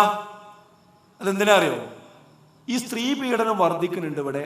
അപ്പൊ അത് വർദ്ധിക്കണമെന്ന് രക്ഷപ്പെടണമെങ്കിൽ ഭർത്താവിനെ വരച്ച വരിയിൽ നിർത്തണമെങ്കിൽ സ്വന്തം വരുമാനം വേണം. ഇതാണ് ഇതിന്റെ വിഷയം, വേറൊന്നുമല്ല. നീ വെറും കൈയോട് കൂടി ചെന്നാൽ നിന്നെ എപ്പോ വേണമെങ്കിലും കാട്ടി പുറത്താക്കാൻ പറ്റും. അപ്പൊ നീ ഒരു വരുമാനമുള്ള ആളാണെന്നുണ്ടെങ്കിൽ അങ്ങനെ ചെയ്യാൻ പറ്റില്ല. ഇതാണ് അപ്പൊ സ്ത്രീ സുരക്ഷയ്ക്കുള്ള മാർഗമായി ഇവിടെയുള്ള ആളുകൾ കുട്ടികളെ പഠിപ്പിക്കുന്ന ഒരാശയാണ്. പിന്നെയോ, എന്റെ ചെലവ് ഞാൻ തന്നെ വഹിക്കണം. അതാണ് സ്വന്തം കാലിൽ നിൽക്കുക. നിങ്ങളെ ചെലവ് നിങ്ങൾ തന്നെ വഹിക്കണം. അതാണ് നിങ്ങൾക്ക് അഭിമാനം. അതിന് ഭർത്താവിന്റെ പിന്നാലെ നടക്കേണ്ട കാര്യമില്ല എന്ന് പറഞ്ഞുകൊണ്ട് പഠിപ്പിച്ചു കൊടുക്കുന്ന ഒരു രൂപം. പിന്നെ വേറൊന്നെന്താ, കുടുംബത്തിന്റെ നേതൃത്വം എന്ന് പറയുന്നത് പുരുഷന്റെ കയ്യിലൊന്നുമല്ല, പുരുഷന്റെ കീഴിൽ നിൽക്കേണ്ടതൊന്നുമല്ല. നിങ്ങൾ സ്വതന്ത്രരായി നിൽക്കേണ്ടവരാണ്. ഇങ്ങനെ കുറെ ആശയങ്ങളാണ് എന്ത് ചെയ്യുന്നത്, ഈ കുട്ടികൾക്ക് പഠിപ്പിച്ചു കൊടുത്തുകൊണ്ടിരിക്കുന്നത്. ഇവിടെ നമ്മൾ മനസ്സിലാക്കേണ്ടത് ഇസ്ലാമിന്റെ ഈ രംഗത്തുള്ള കാഴ്ചപ്പാട് എന്താണ് എന്ന് നമ്മൾ മുസ്ലിമീങ്ങൾ മനസ്സിലാക്കണം. വേറുള്ളവരോട് ഇപ്പൊ തൽക്കാലം വർത്താനല്ല. അവർക്ക് അവരുടേതായ ചില വിശ്വാസങ്ങളോ ആശയങ്ങളോ ഒക്കെ ഉണ്ടാവാം. പക്ഷെ അശ്ഹദു അല്ലാ ഇലാഹ ഇല്ലല്ലാഹ് അശ്ഹദു അന്ന മുഹമ്മദ് റസൂലുള്ളാഹി എന്നുള്ള ഷഹാദത്ത് കലിമ ഇതിൽ ഉറച്ച് വിശ്വസിക്കുന്ന ആൾക്കാരോടാണ് ഞാൻ പറയുന്നത്. ഇസ്ലാം എന്താ ഈ വിഷയത്തിൽ പറയുന്ന കാഴ്ചപ്പാട് എന്താ? സ്ത്രീകളുടെ സംരക്ഷണവും മേൽനോട്ടവും പുരുഷന്മാരുടെ ബാധ്യതയാണെന്നാണ് ഇസ്ലാമിന്റെ കാഴ്ചപ്പാട്. അല്ലാതെ ഒരിക്കലും തന്നെ സ്ത്രീയുടെ ചെലവ് സ്ത്രീ തന്നെ കാണണമെന്ന, സ്ത്രീയുടെ മേലിൽ അവളുടെ ചെലവ് അടിച്ചേൽപ്പിക്കുന്ന മതമല്ല ഇസ്ലാം. മറിച്ച് സ്ത്രീയെ അവൾക്കുള്ള എല്ലാ പരിരക്ഷയും കൊടുക്കാൻ ബാധ്യതപ്പെട്ടവൻ പുരുഷനാണ് എന്നതാണ് ഇസ്ലാം മുന്നോട്ട് വെക്കുന്ന കാഴ്ചപ്പാട്. പിന്നെ വീട് ഒരു വാഹനമാണ്. നമ്മളെല്ലാവരും ഒന്നുകിൽ ബസ്സിലോ കാറിലോ ആണ് ഇങ്ങോട്ട് വന്നത്. നമ്മൾ വരുന്ന സമയത്ത് ഡ്രൈവർ ഉണ്ടായിട്ടുണ്ടാവും ആ വണ്ടിക്ക്. ആ ഡ്രൈവർ വണ്ടി ഓടിക്കുന്ന സമയത്ത് ഒരാൾ ബാക്കിൽ നിന്ന് പറയണത്, എന്താ അയാൾ മാത്രം വണ്ടി ഓടിക്കാൻ, വേറൊരാളും കൂടി കയറി നിൽക്കട്ടെ, രണ്ടാളും ഒന്ന് ചോട്ടട്ടെ വണ്ടി. രണ്ടാളെ ഡ്രൈവിംഗ് സീറ്റിക്ക് ഇരുത്തിയിട്ട് വണ്ടി ഓടിച്ചാൽ ആ വണ്ടി ഇവിടെ എത്തുമോ? നിങ്ങൾ പലരും ഇവിടെ എത്തിയിട്ടുണ്ടാവും. കാരണം ഒരാൾ അങ്ങോട്ട് തിരിക്കും, ഒരാൾ ഇങ്ങോട്ട് തിരിക്കും, ഒരാൾ ബ്രേക്ക് ഓട്ടും, ഒരാൾ ക്ലച്ച് ഓട്ടും. വണ്ടി ഓടിക്കാൻ കഴിയില്ല. ഒരു വാഹനം, അത് വിമാനമാകട്ടെ, ട്രെയിനാകട്ടെ, ബസ്സാകട്ടെ, ഏത് വാഹനമാകട്ടെ, അത് സുരക്ഷിതമായി ഡ്രൈവ് ചെയ്യണമെങ്കിൽ അതിനെക്കുറിച്ച് നല്ല ധാരണയുള്ള ഒരു ഡ്രൈവർ അതിന്റെ മുമ്പിൽ ഇരിക്കണം. ആർക്കാണ് ഇതിനോട് എതിർത്ത് പറയാൻ പറ്റുക? ഒരു നിരീശ്വരവാദിക്കും ഒരു പുരോഗമനവാദിക്കും ഇതല്ല വേണ്ടതെന്ന് പറയാൻ കഴിയില്ല. എന്നാൽ അതിലും വലിയ ഒരു ഇൻസ്റ്റിറ്റ്യൂഷനാണ് ഫാമിലി എന്ന് പറയുന്നത്, സ്ഥാപനം എന്ന് പറയുന്നത്. ആ സ്ഥാപനം ഒരിക്കലും തന്നെ രണ്ട് ഡ്രൈവർമാർ വിട്ടാൽ അത് കൊക്കയിലേക്ക് പോയി വീഴുകയേ ചെയ്യും. അതിനൊരു ഡ്രൈവർ വേണം, ഒരാൾ അതിനെ നയിക്കണം. അതാര് നയിക്കണമെന്നാ ഖുർആൻ പറഞ്ഞത്? അത് പുരുഷൻ നയിക്കണമെന്നാണ്. അത് പുരുഷാധിപത്യമല്ല. അങ്ങനെയുണ്ട് ചില ആളുകൾ. അത് പുരുഷന്റെ കീഴിൽ നിൽക്കുക, അല്ലെങ്കിൽ പുരുഷന്റെ എല്ലാ അടിയും തൊഴിയും കേട്ട് കഴിയേണ്ടവളാണ് സ്ത്രീ. അങ്ങനെയൊന്നും ഇസ്ലാം പറഞ്ഞിട്ടില്ല. ഭാര്യയും ഭർത്താവും ഇസ്ലാമിലില്ല. ഭാര്യയും ഭർത്താവും ഇസ്ലാമിലില്ല. ഇസ്ലാമിലുള്ളത് സൗജാണ്. എന്താ സൗജ് എന്ന് പറഞ്ഞാൽ? ഇണ എന്നാണ് അർത്ഥം.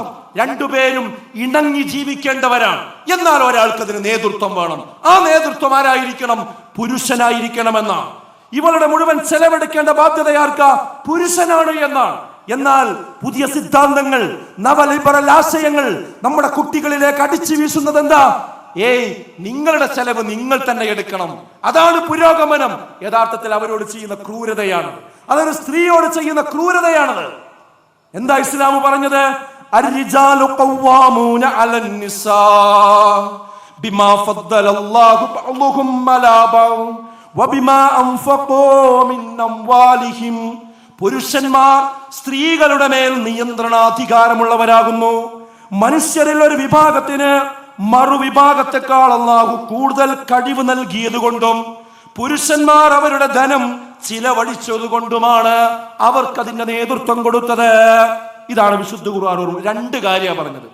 ഒന്ന്, മനുഷ്യന്മാരുടെ കൂട്ടത്തില് കുറച്ചൊരു കഴിവും മിടുക്കുള്ള ഒരാൾക്കാരുണ്ട്, അത് പുരുഷന്മാരാണ്. ആർക്കാ സംശയമുള്ളത്? ഇതൊരു പുരുഷവാദമല്ല പറയുന്നത്. ഒരു 100 കിലോന്റെ ചാക്ക് ഇവിടെ ഉള്ള ഒരു യുവാവിന്റെ തലയിൽ വെച്ച് കൊടുത്താൽ ഈസി ആയിട്ട് ഒരു ഊഷ കൊണ്ടുപോകും.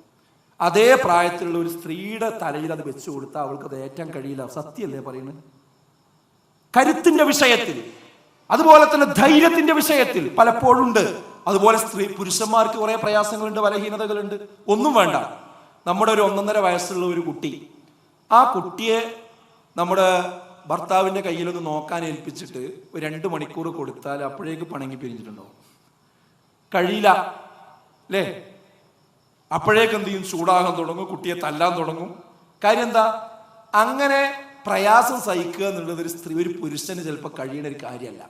എന്നാൽ ഈ ഉമ്മയാണെങ്കിലോ രാത്രി മുഴുവൻ തോളിലിട്ട് ഉറക്കി അതിനിങ്ങനെ ഉറങ്ങി തോന്നുമ്പോൾ തൊട്ടിലേക്ക് വെക്കുന്ന സമയത്തായിരിക്കും കുട്ടി വീണ്ടും കരയാം. അപ്പോൾ വീണ്ടും എടുത്തു വിടും. അപ്പോൾ കുട്ടി മൂത്രമൊഴിക്കും ശരീരത്തിലൂടെ. ഒന്നും ഉമ്മാക്ക് തോന്നൂല. ആ ഒരു കാരുണ്യത്തിന്റെ, ആ ഒരു വല്ലാത്ത ക്ഷമയുടെ, സഹനത്തിന്റെ ആ ഒരു മനസ്സ് പുരുഷന്മാർക്ക് കിട്ടൂല. അത് സ്ത്രീകൾക്ക് കിട്ടുന്നതാണ്. അപ്പൊ സ്ത്രീകൾക്കും പുരുഷന്മാർക്കും പ്രകൃതിയിൽ വ്യത്യാസമുണ്ട്, ശരീരത്തിന്റെ ഘടനയിൽ വ്യത്യാസമുണ്ട്, കോശങ്ങളിൽ വ്യത്യാസമുണ്ട്, അസ്ഥിയിൽ വ്യത്യാസമുണ്ട്. സൂക്ഷ്മവും സ്ഥൂലവുമായി വൈദ്യശാസ്ത്രം അറിയുന്ന വിദ്യാർത്ഥികളോട് ചോദിച്ചു നോക്കൂ, ഡോക്ടർമാരോട് ചോദിച്ചു നോക്കൂ. ഇത് രണ്ടും ഒന്നല്ല, രണ്ടും രണ്ടാണ്. എന്നാൽ അള്ളാഹുവിന്റെ മുമ്പിൽ ഉത്തമനാരാ? ആരാണോ അള്ളാഹനെ സൂക്ഷിച്ച് ജീവിക്കുന്നത് അവനാണ് അള്ളാന്റെ മുമ്പിൽ ഏറ്റവും ഉത്തമൻ. അല്ലാതെ ആണായി പോയി എന്നുള്ളത് കൊണ്ട് അവിടെ ഉത്തമൻ, പെണ്ണായി പോയി എന്നുള്ളത് കൊണ്ട് അവിടെ മോശം ഇല്ല. നന്മ ചെയ്യുന്ന കാര്യത്തിൽ അവിടെ നന്മ ആരാണോ ചെയ്യുന്നത് അവർക്കാണ് അള്ളാഹുവിന്റെ മുമ്പിൽ ഉള്ളത്. പക്ഷെ പ്രകൃതിപരമായി രണ്ടും രണ്ട് തന്നെയാണ്. അതുകൊണ്ടാണ് പുരുഷന്മാർക്ക് ആ ഉത്തരവാദിത്വം കൊടുക്കാൻ കാരണം. പിന്നെ അവർ അവരുടെ ചെലവ് വഹിക്കുന്നു. അത്രയും കാരണങ്ങൾ കൊണ്ട് അവരായിരിക്കണം വീടിനെ നയിക്കേണ്ടത്. ഇത് ഇസ്ലാം പറഞ്ഞതാ. ഈ കാഴ്ചപ്പാടിന് എതിരായ കാഴ്ചപ്പാടാണ് ഇപ്പൊ നമ്മളെ കുട്ടികൾക്ക് എന്ത് ചെയ്യുന്നത്, വെച്ചു കൊടുക്കുന്നത് എന്ന് നമ്മൾ മനസ്സിലാക്കണം. സ്ത്രീകളെ കൊണ്ട് അമിത ഭാരം എടുപ്പിക്കുന്ന ഈ പുതിയ കരിയറിസത്തെ നമ്മൾ തിരിച്ചറിയണം. നേരത്തെ ഞാൻ പറഞ്ഞില്ലേ, അതായത് വല്യമ്മ മരിക്കണീന്റെ മുമ്പ് പിന്നെ ഇത് കുട്ടിന്റെ വിവാഹം കഴിഞ്ഞ് കാണണം എന്ന് പറയുന്ന വല്യമ്മമാരെ പറ്റൂല. എന്നിട്ട് നിങ്ങൾ സ്വന്തം കാലിൽ നിൽക്കണം, നിങ്ങളെ ജോലിയും സ്വപ്നവും പൂവണിയുന്നത് വരെ മുന്നോട്ട്, അതുവരെ നിങ്ങൾ വിവാഹം കഴിച്ചു പോകരുത് എന്ന് പറയുന്ന ആൾക്കാർ. ഇവിടെ നമ്മൾ മനസ്സിലാക്കേണ്ടത്, ഇത് നമ്മൾ സ്വീകരിച്ചു കഴിഞ്ഞാൽ വലിയ അനർത്ഥങ്ങൾ നമുക്കുണ്ടാകും. ഇപ്പോൾ ആ കോഴ്സ് തിരഞ്ഞെടുക്കുന്ന ഒരു സമയമാണ്. ഇപ്പോൾ SLCയുടെയും +2-ൻ്റെയും റിസൾട്ട് വന്ന സമയമാണ്. എനിക്ക് ഈ സമയത്ത് പറയാനുള്ളത്, നമ്മുടെ മക്കൾക്ക് ഏത് വിഷയത്തിലാണോ കഴിവുള്ളത്, കൂടുതൽ ശേഷിയുള്ളത്, അവർ ആ വിഷയത്തിൽ പഠിക്കണം. അതിൽ തന്നെ ഉയർന്ന് പഠിച്ച് മുന്നോട്ട് പോകണം.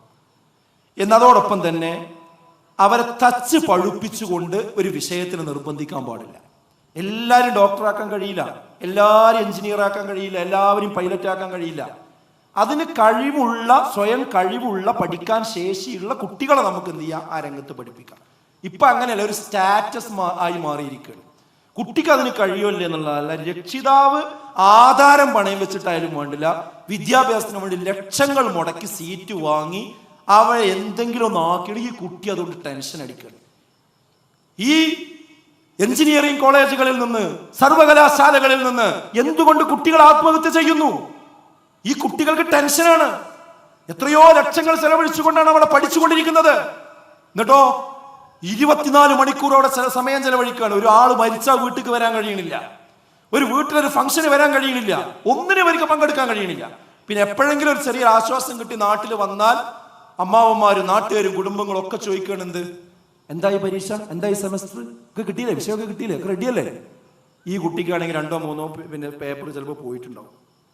ഇവനത് പറയാനോട്ട് കഴിയില്ല. മാപ്പാൻ്റെ ഉമ്മാൻ്റെ മുഖത്തേക്ക് നോക്കാൻ കഴിയില്ല. കാരണം എന്താ, അവർ ലക്ഷങ്ങൾ ചെലവഴിച്ച് ഇപ്പം ഡോക്ടറാവും എഞ്ചിനീയർ ആവും എന്ന് വിചാരിച്ച് കാത്തിക്കുക. അപ്പൊ ഇവൻ എവിടെയും ഒരു വിടവ് കിട്ടണില്ലത് പറയാൻ. അവൻ പ്രതീക്ഷക്കൊത്ത് ഉയരാൻ കഴിയാതെ വരികയാണ്. അങ്ങനെ അവസാനം മനസ്സുമടുത്ത് ഈ സിലബസിന് മുമ്പിൽ അവൻ പരാജയപ്പെട്ട് അവസാനം മരണത്തിന്റെ വഴി തെരഞ്ഞെടുക്കുന്ന എത്രയെത്ര കുഞ്ഞുങ്ങളുണ്ട്. നമ്മുടെ കുട്ടികൾ ഡോക്ടറായില്ലെങ്കിലും എഞ്ചിനീയർ ആയില്ലെങ്കിലും ആത്മഹത്യ ചെയ്ത് ആ ചരടിൽ തൂങ്ങിയാടുന്ന മക്കളായി മാറരുത് എന്നെങ്കിലും നമുക്ക് സ്നേഹം വേണ്ട നമുക്ക്. അതുകൊണ്ട് കഴിവുള്ളവരെ മാത്രമേ നമ്മൾ അതിന് തിരഞ്ഞെടുക്കാവൂ. അത് സ്വയം കഴിവുള്ളവർക്ക് കൂടെ മത്സര പരീക്ഷകളും കാര്യങ്ങളും എഴുതി തയ്യാറായി കഴിഞ്ഞാൽ അവരതിൽ കിട്ടും. അപ്പോൾ വലിയ ഫീസും കൊടുക്കേണ്ടി വരില്ല, അവർക്ക് പഠിച്ചുയർത്താൻ പറ്റും. അല്ലാത്തവർക്ക് കൊക്കിലൊതുങ്ങുന്നത് കൊത്തുക, അതിൻ്റെ അപ്പുറത്തേക്ക് പോയാൽ അത് ചങ്കിൽ കുടുങ്ങി നമുക്ക് ശ്വാസം കിട്ടാതെ പോകുന്ന അവസ്ഥയാണ് ഉണ്ടാകുക. അതാണ് ഈ സമയത്ത് എനിക്ക് ഓർമ്മപ്പെടുത്താനുള്ളത്. കുട്ടികളും അതുപോലെ രക്ഷിതാക്കളും ചർച്ച ചെയ്തിട്ടായിരിക്കണം കോഴ്സ് തിരഞ്ഞെടുക്കേണ്ടത് എന്നതുകൂടി ഞാൻ പറയണം. പിന്നെ പെൺകുട്ടികൾ ശ്രദ്ധിക്കേണ്ട ഒരു കാര്യം, നിങ്ങൾ ഈ പഠനത്തിന് വിവാഹം ഒരിക്കലും ഒരു തടസ്സമല്ല. അല്ലാതാണല്ലോ ഈ പറയണത്, കോഴ്സ് ഡിഗ്രി കഴിയട്ടെ, PG കഴിയട്ടെ, അല്ലെങ്കിൽ ഭയങ്കര ബുദ്ധിമുട്ടാണ്. അതൊരു അന്ധവിശ്വാസമാണ്. അത് നിങ്ങൾക്ക് സൗകര്യമാണ്. നിങ്ങൾ പഠിക്കുന്ന, നിങ്ങൾക്ക് പ്രായപൂർത്തിയെത്തിയ ശേഷം നിങ്ങൾ ഏത് കോഴ്സിന് പഠിക്കുകയാണെങ്കിലും നിങ്ങൾ അതിന് പറ്റുന്ന ഒരാളെ വിവാഹം കഴിച്ചു കഴിഞ്ഞാൽ ആ വിവാഹം കഴിച്ച ആളും നിങ്ങളെ പഠിപ്പിക്കാൻ നിങ്ങളെ കൂടെ ഉണ്ടാകും. അത് സംസാരിച്ചാൽ മതി. വിവാഹ സമയത്ത് അതൊന്ന് സംസാരിച്ചാൽ എനിക്ക് കോഴ്സ് പൂർത്തിയാക്കണം, എനിക്ക് അതിനുള്ള സൗകര്യം ചെയ്തു തരണം, ഓക്കെ, അതൊരു കരാറായി വെച്ച് ആ രീതിയിൽ മുന്നോട്ട് പോയാൽ തീരാവുന്ന വിഷയമുള്ളൂ. അതൊരു സൗകര്യമാണ്. നിങ്ങളിപ്പോ മത്സര പരീക്ഷകൾക്കും മറ്റുമൊക്കെ കൊണ്ടുപോയി ആക്കാൻ നിങ്ങളെ ഒന്നുകിൽ വാപ്പ വേണം, വാപ്പ ഗൾഫിലായിരിക്കും, പിന്നെ അതിന് പോകാൻ ആ വീട്ടിൽ ആളുണ്ടാവില്ല, എന്തൊക്കെ പ്രയാസമുണ്ട്. എന്നാൽ ഒരു വിവാഹം കഴിച്ചു കഴിഞ്ഞാൽ നിങ്ങൾ എവിടേക്ക് പോകാനും വരാനും ഒക്കെ നിങ്ങൾക്കൊരു കൂട്ടുന്നൊരാളായില്ലേ, എന്തൊരു സൗകര്യമുണ്ട്. ആ വിവാഹം കഴിച്ചതോടുകൂടി ആകെ പ്രശ്നമാകുമെന്ന് വിചാരിക്കേണ്ടതില്ല. അതൊക്കെ കാര്യബോധത്തോടുകൂടി കൈകാര്യം ചെയ്യാൻ കഴിയുന്ന വിദ്യാഭ്യാസമുള്ള ആൾക്കാരല്ലേ നമ്മളൊക്കെ. അപ്പൊ വിവാഹം മാറ്റി വെക്കുക എന്നുള്ളത് എന്തല്ല ഒരു ശരിയായ രീതിയല്ല. പിന്നെ ചില ആളുകൾക്ക് സ്വന്തം കാലിൽ നിൽക്കുക, എന്നിട്ട് ജോലി കിട്ടിയിട്ട് അങ്ങനെയൊന്നുമില്ല. എന്താ അള്ളാഹ് പറഞ്ഞത്?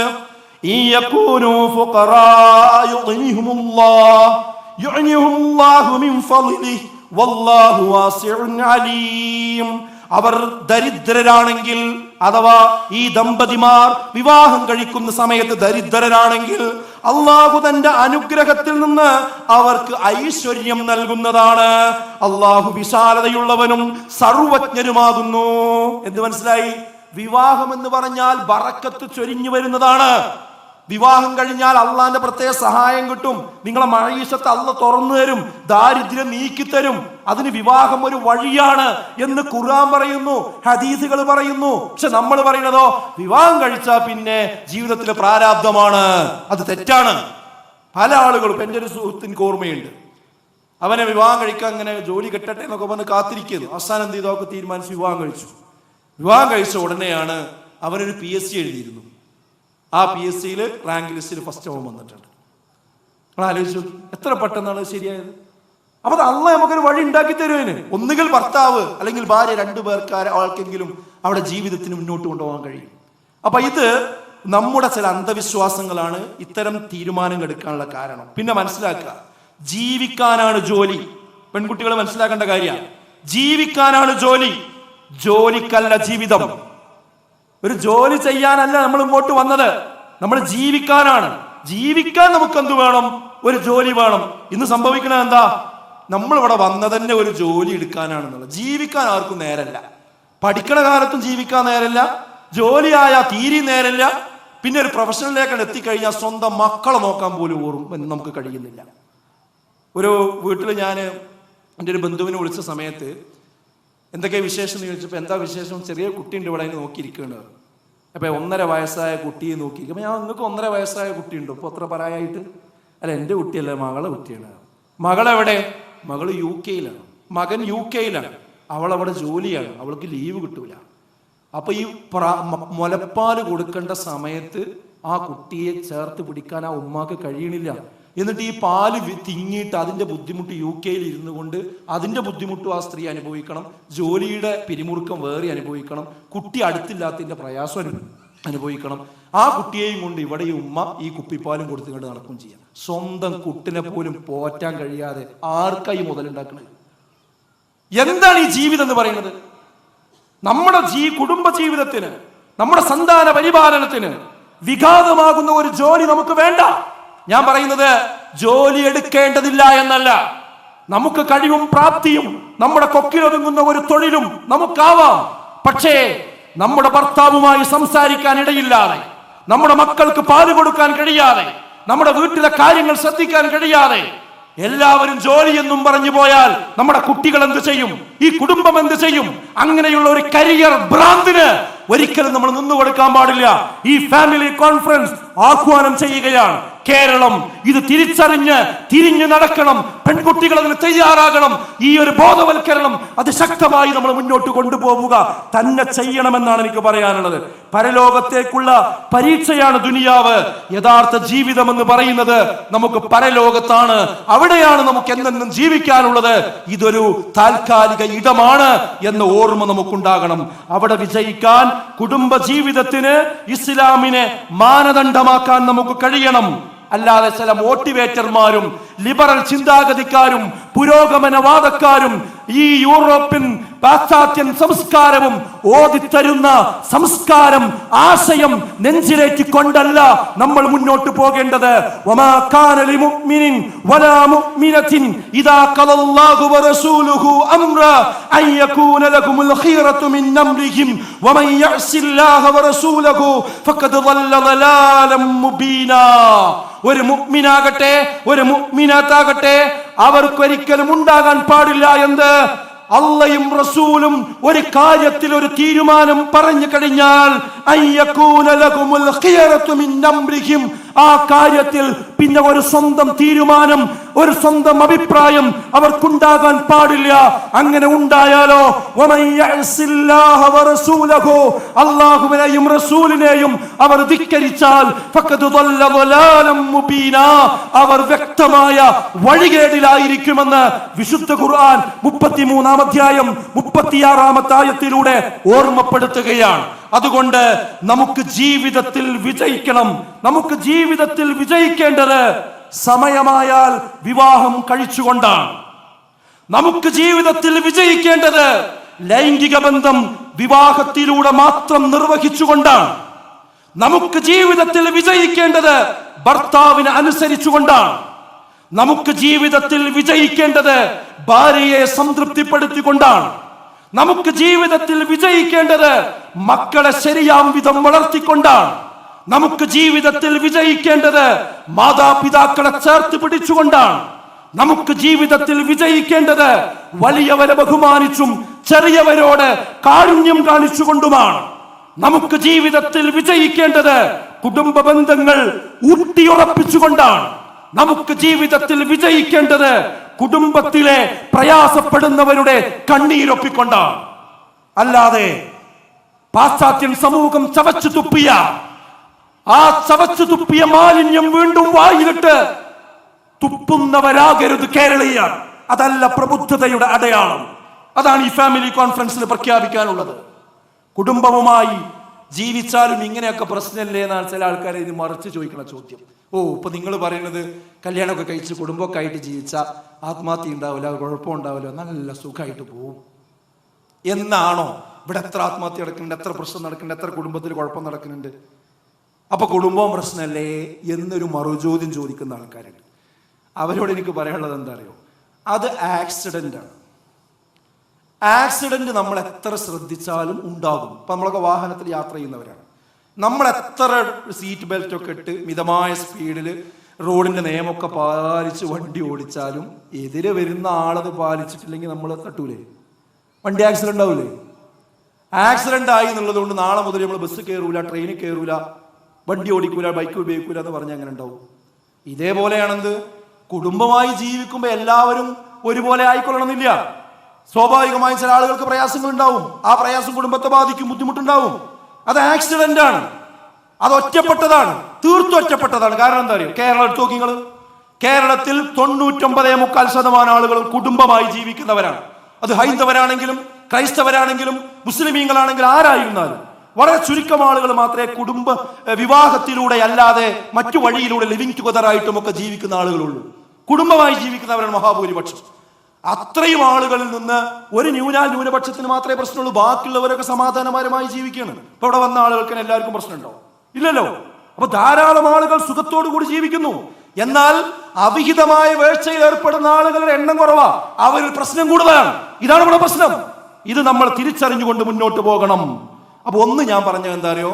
കുടുംബരംഗത്ത് തിരുത്തേണ്ട, ഇന്നത്തെ കാലഘട്ടത്തിൽ തിരുത്തേണ്ട ഒരു കാഴ്ചപ്പാട് വിവാഹം വൈകിപ്പിച്ചു കൊണ്ടുപോകുന്നത് ആണായാലും പെണ്ണായാലും അത് നല്ലതല്ല. അത് ദുരന്തമാണ് ഉണ്ടാക്കുക. സമയമായാൽ വിവാഹം കഴിക്കുക, പഠിക്കാം, ജോലി ചെയ്യാം, എല്ലാം ചെയ്യാം. വിവാഹം ഒരിക്കലും നിങ്ങൾ ഹോൾഡ് ചെയ്ത് വെക്കരുത്. ഇതാണ് ഒന്നാമതായി എനിക്ക് പറയാനുള്ളത്. രണ്ടാമത്തെ ഒരു കാര്യം, ഇന്ന് അടുത്ത ബന്ധങ്ങൾ അകലുന്നു, അകലെയുള്ളവരെ അടുപ്പിക്കാൻ വേണ്ടി ശ്രമിക്കുകയും ചെയ്യുന്നു. ഇന്നത്തെ കാണുന്ന ഒരു പ്രതിഭാസമാണ് ഈ സോഷ്യൽ മീഡിയ വളർന്നതോടുകൂടി സ്വന്തം കുടുംബത്തിൽ ആർക്കും ബന്ധമല്ല. സ്വന്തം മൂത്താപ്പാനി, എളാപ്പാനി, അമ്മാവന്മാരെയും കുടുംബത്തെ അവരുമായിട്ട് വലിയ ബന്ധമൊന്നുമില്ല. എന്നാൽ ഫേസ്ബുക്കിൽ ആയിരക്കണക്കിന്, ലക്ഷക്കണക്കിന്, 10,000-കണക്കിന് ഫ്രണ്ട്സ് ഉണ്ട്. ദൂരെ എവിടെയൊക്കെയോ അറിയാത്ത ആളുകളുമായിട്ട് ഭയങ്കര ബന്ധം, അവരായിട്ട് ഭയങ്കര ചാറ്റിങ്. എന്നാൽ സ്വന്തം കുടുംബത്തിൽപ്പെട്ട ഒരു അമ്മാവൻ അവിടെ സുഖമില്ലാതെ കിടക്കുന്നുണ്ട്, അവിടെ നമ്മൾ പോയി നോക്കിയിട്ടില്ല, അവിടെ നമ്മൾ കണ്ടു നോക്കിയിട്ടില്ല. സ്വന്തക്കാരുടെ ഇടയിൽ ബന്ധം ഇല്ലാതെയാവുകയും ദൂരെയുള്ളവരുമായി ബന്ധം സ്ഥാപിക്കുകയും ചെയ്യുന്ന ഒരവസ്ഥ ഇന്നുണ്ട്. മറ്റൊരു ഭാഷയിൽ പറഞ്ഞാൽ ബാധ്യതയുള്ള ബന്ധങ്ങൾ ഇന്ന് വിസ്മരിക്കപ്പെടുകയും ഉത്തരവാദിത്തമില്ലാത്ത ബന്ധങ്ങൾ കണ്ടെത്തുകയും ചെയ്യുന്നു എന്നതാണ് ഇന്നത്തെ ഏറ്റവും വലിയ പ്രശ്നം. അത് ഫേസ്ബുക്കിലായാലും ഇൻസ്റ്റാഗ്രാമിലായിരുന്നാലും ഒക്കെ അതാണ് നമ്മൾ കണ്ടുകൊണ്ടിരിക്കുന്നത്. ഒരു കാര്യം മനസ്സിലാക്കുക, ഇവരാരും നമ്മൾ പ്രയാസപ്പെടുന്ന ഒരു സമയത്ത് നമ്മളെ കൂടെ ഉണ്ടാവില്ല. നല്ലോണം ആലോചിച്ചോളൂ. ഒരു നെഞ്ചുവേദന വന്ന് നമ്മൾ വിളിച്ചാൽ ഓടി വരാനുള്ളത് നമ്മളെ റൂമിൻ്റെ ഉള്ളിലുള്ളവരാ, നമ്മുടെ അയൽപ്പക്കത്തുള്ളവരാ. അവരുമായിട്ട് നല്ല ബന്ധമില്ലെങ്കിൽ ഈ ലക്ഷക്കണക്കിന് ലൈക്കും കമന്റും നമ്മളെ ഫേസ്ബുക്കിൽ ഉണ്ടായിട്ട് യാതൊരു കാര്യമില്ല. അവരാരും നമ്മളെടുത്ത് വരാൻ പോകുന്നില്ല. അതുകൊണ്ട് അടുത്ത ആളുകളുമായിട്ട് ബന്ധം വേണം. അത് നമ്മൾ പ്രത്യേകം ശ്രദ്ധിക്കണം. പ്രത്യേകിച്ച് ഭാര്യ ഭർത്താക്കന്മാർ തമ്മിൽ, ഇവിടെ ഇരിക്കുന്ന ഓരോരുത്തരും കുടുംബങ്ങളാണല്ലോ. ഇന്ന് ഭാര്യ ഭർത്താക്കന്മാർ തമ്മിലുള്ള ബന്ധം ഒരു യാന്ത്രികമായി പോകുന്നുണ്ടോ എന്ന് നമ്മൾ ഗൗരവപൂർവ്വം ആലോചിക്കണം. അതായത് ഭാര്യ ഭർത്താവ് ഒരുമിച്ച് ജീവിക്കുക എന്ന് പറഞ്ഞാൽ അവർക്ക് കിട്ടുന്ന ഒരു ഗുണം ഖുർആൻ പറഞ്ഞിട്ടുണ്ട്. അത് നമുക്ക് എല്ലാവർക്കും കിട്ടുന്നുണ്ട്. എല്ലാവരും മനസ്സിനോടൊന്ന് ചോദിച്ചു നോക്കുക, എന്താണ് ആ ഗുണം?